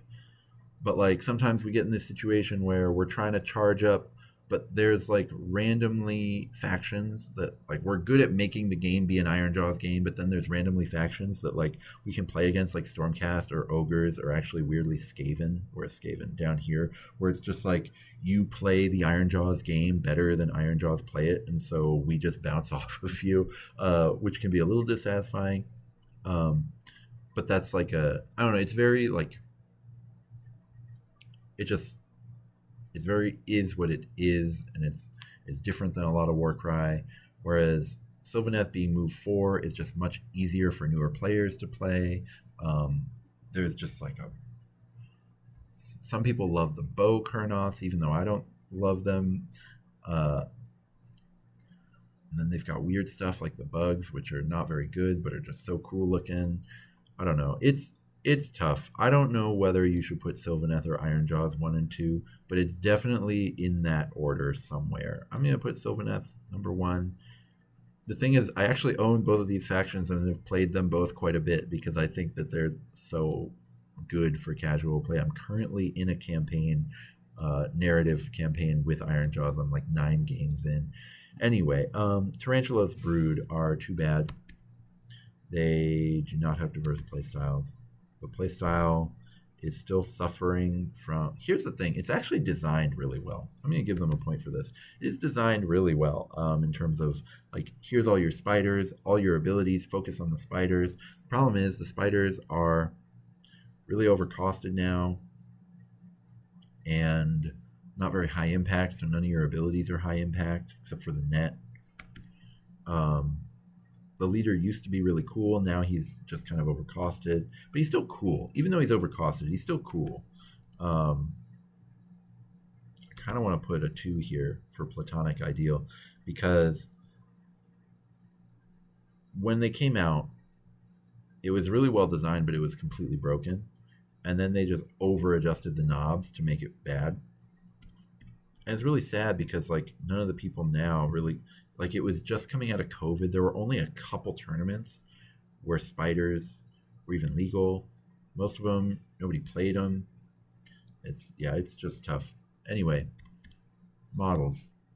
Yeah, they're cutting edge. I mean, this stuff looks so cool. Spiders are amazing. They creep me out a little bit, so I don't love them, but the design of that warband was amazing. As far as like a lithe, swift team that aren't a bunch of elves, like them and Corvus Cabal, they nailed it. Unmade too, but man, just dead, gone. They're impossible to play. It can't be done.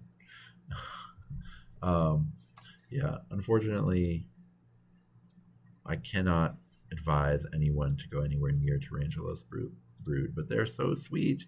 The Unmade are in a similar spot. They are not, actually, they're on power level, they're fine because their win rate competitively is awful, but like when all of your guys are netters, you can do stuff with that. You can really do stuff with that. The playstyles are not diverse. It's the opposite of that because it's all netters. And they have a bunch of other stuff that's like trying to get the leader to really pop off. Unfortunately, the leader is like really killable and very expensive, but you know, he can pop off sometimes. So yeah, it is a compelling playstyle. They do a thing. It's not perfect, but it's all cohesive, which is nice. I like them. I think, you know, I feel like I should be giving them a 2 because I like everything else that's Slaanesh, and they're the most like. I know they never sort of committed to any specific god for any of them, but like their lore just reads very Slaanesh, and it's a very cool like. If it was Slaanesh, I would say this is an incredible interpretation of that god that's very different than everything else. You know, I would have the same opinion about this that I have about Rotmire. I still don't love it though. And unfortunately, they were squatted. And unfortunately, they're also impossible to play. We have a few in a row. Well, these are all the bespokes plus Sylvaneth. Sylvaneth should be not that hard because sometimes Kurnoth Hunters just snack stuff around. Yeah. Unmade. It's a tough life for the Unmade. Yeah, they get to be above these guys, though. Tough life for Unmade. Zine Jarkanites. So, I'll say just right, because actually when you have Zangors, they're close to being too bad. If they were any worse, I would say they're too bad, but they're not. Diverse playstyles?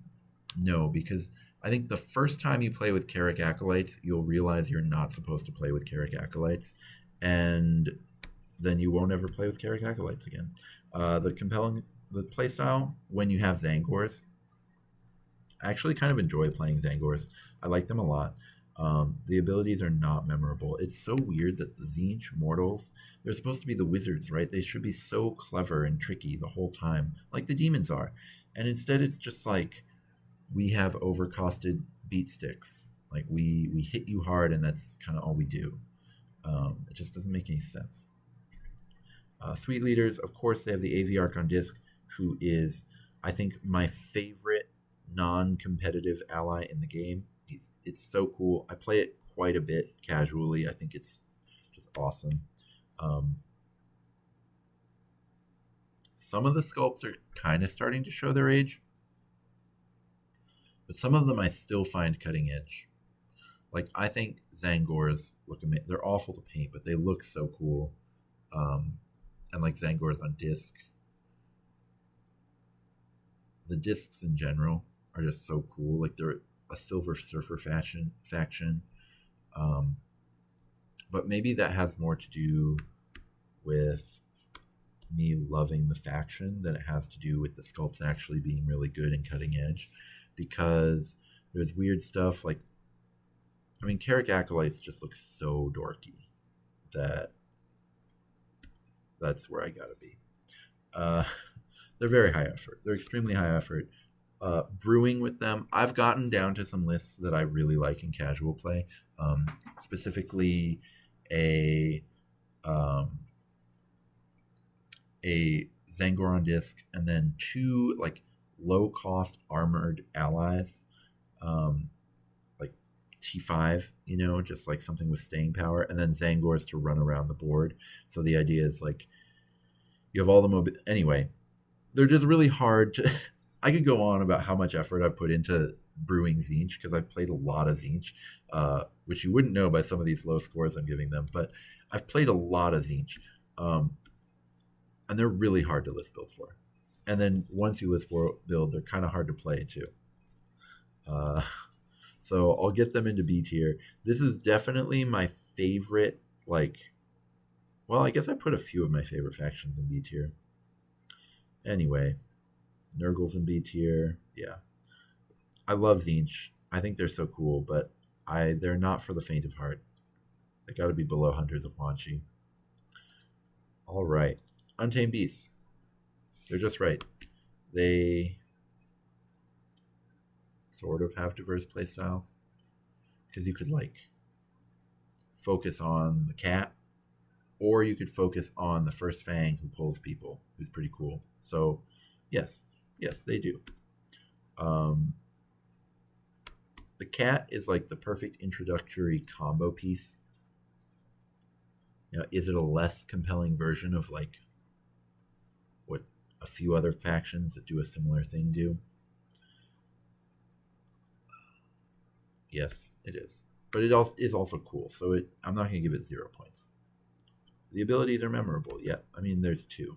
The leader is kind of sweet, actually. The Untamed Beast leader kind of gives you a lot for what you pay. I've seen that guy go pretty crazy in a few games. I really stand by him. I think he's a ton of fun. I don't think he's necessarily like the key to chaos competitively, but man, 5.5/2.5, like I have seen that do some stuff, do some work. And the 5-inch range plus they have this ability, Savage Fury. The leader with Savage Fury, where he gets now to have 7-inch threat range, and then he gets to throw 6 attacks when he hits you, is just so cool with him. And I've seen him do so much awesome work. I'm giving him amazing. I'm definitely saying they have several memorable abilities. I forgot how awesome that ability is with him. He's so cool. Newish, yes. I love Untamed Beasts. I think that they should be the poster kids of Warcry. I think it's a shame that they're not. I think also, just from a popularity standpoint, their win rate is not good, and they are very popular. A lot of people bring them to events despite them not being good. And I think that if Untamed Beasts were good, they would have been the most popular warband in the entire game, even beyond Soulblight Gravelords. I mean, I constantly underestimate the love the community has for Soulblight Gravelords. Is probably the one thing really holding me back as a content creator, honestly, is the fact that I don't know how to celebrate the community's favorite faction. But I really honestly think that if Untamed Beasts were good, they would be the most popular faction in the game. Because just like when you see the numbers, the attendance numbers with, man, can a squatted warband be A tier? Anyway, when you see the attendance numbers with how bad they are, it's pretty impressive. I would say no, a squatted warband cannot be A tier. I think I'm finally drawing the line because Untamed Beasts are so perfect in every single way. If they weren't squatted, they would be an S. They would be the top of S. But we can never play them. I mean, we can for another year, but like I could never suggest someone purchase them because we don't know if they'll exist in a year. So if you love gambling, or if you are going to play them, if you can paint quick and you're like, I am going to play Untamed Beasts for a year, that'd be sweet. Though the playstyle is compelling and sweet, but it's not powerful. So I think you could get sick of it for a whole year. Yeah, I think they can only be an A. I think they can only be in B. I don't think they can be an A. Vulcan Flame Seekers, they're going to get a lot of points because I think just right. They do have diverse playstyles because you can focus on just like doing scale breaker shenanigans with the ignite weapons, which is so cool. And then you can focus on like the really cool specialists, I guess. I don't know. It's tough. Any bespoke warband can be tough with this one, but I think the playstyle is incredible. I have a ton of fun with my Flame Seekers. They're not that good competitively, but they are so fun. The abilities are incredibly memorable. The leader is amazing. The sculpts are cutting edge. They are going to completely, like, the community response to Flame Seekers was like, oh my god, why? This is everything Fire Slayers ever should have been. Can we just cancel every Fire Slayer sculpt and make them all Flame Seekers? Like, it is, I think if there is ever a Fire Slayer update, it will be to make the entire faction be like Flame Seekers. Obviously, you can tell that I love them. They are one box. I am not a believer in one box of them. I guess you could play it. I played them once. I didn't like it. Didn't like it. The dog, the abilities tell you to like do crazy stuff with the dog or the salamander dog. And then the dog runs up, does nothing, and then your opponent kills it. And it's just like so unsatisfying. One box of Flame Seekers is so unsatisfying because you think it should all be cool, and then it just doesn't. It's not fun. So I do think you need two. Yeah, you definitely need two boxes, but otherwise they're awesome. They're definitely S tier. Like, that's the one flaw, is that the one box of them, it has play, but it's like it's not perfect, you know. Wildered Core. They're going to get a lot of points too. I'm going to have to hold off on my dislike of them to just give them the points they deserve because, man, they've got the two different play styles. You can go dogs, you can go shooting, and both are pretty cool. Obviously, shooting is much more powerful, but the dogs are awesome in terms of like you can do stuff. I played against someone who was going all dogs in narrative recently, and it was pretty wild. So yeah, I would say both are like a platonic ideal. And of course, the abilities are memorable because, you know, dogs. The leader is actually not that sweet. They are new. I don't get what's cutting edge of the sculpts. I think dogs are just dogs. Yes, we all love dogs in real life, but the dogs in Wilder Core are just kind of dogs. They're not anything kind of special doggy like. Like, they didn't give them like cool breeds of dogs. It was just like some dogs, some very generic dogs. And then the rest of the fighters are just like actually kind of just less interesting than the rest of Seas of Sigmar. So I'm not going to give them cutting edge here. And maybe that's just because I dislike them so strongly. But you need two boxes. Man, I feel like I'm like screwing them out of points that they should be getting because people love this faction and they deserve to love it. I mean, it is. I put them in A tier. What do you want from me? They're not that easy to play.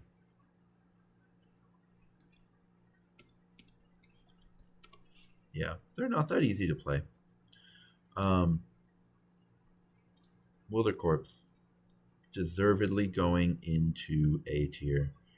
Probably below Dwarves, but above Slaanesh. All right, let's get Riverblades.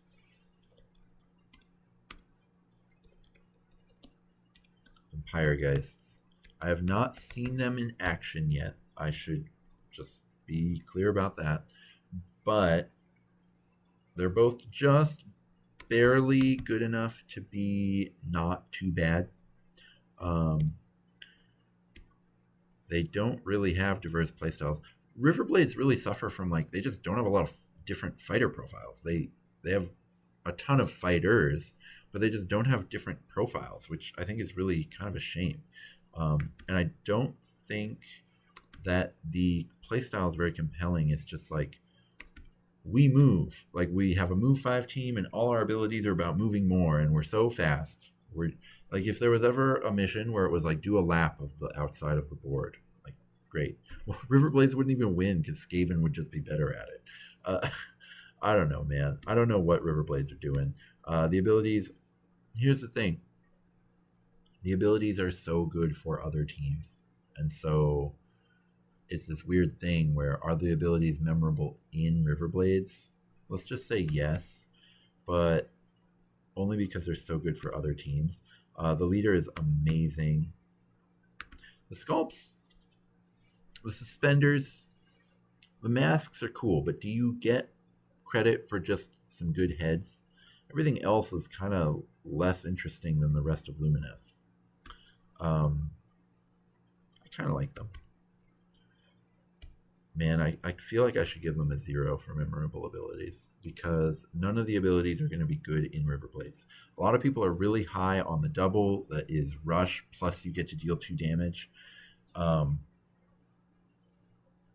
It's never going to be high impact. It's never going to be the kind of thing in casual play where you're just like, yeah, I did that.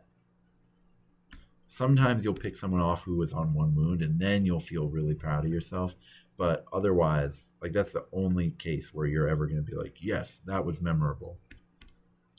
They're going to be pretty high effort to build with. You're going to need to do more than just like get an ally. You're going to need to maybe buy an Underworlds team and try it with that, or like try 2 allies, stuff like that. Like, they are in a weird spot on their own, and they're going to be really hard to play because they all die so fast.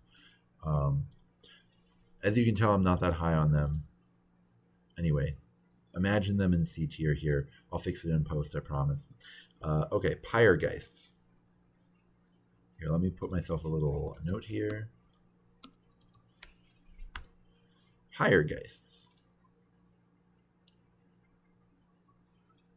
I suppose I have to say they do have diverse playstyles, because you can either try to do the Pyres, or you can try to do that crazy coordinated strike that they have.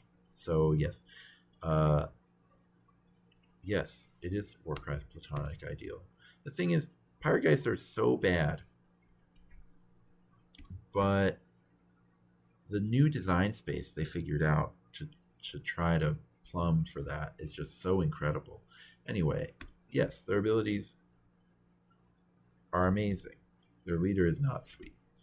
The sculpts are just kind of the same as every other Night Haunt, but with some flames.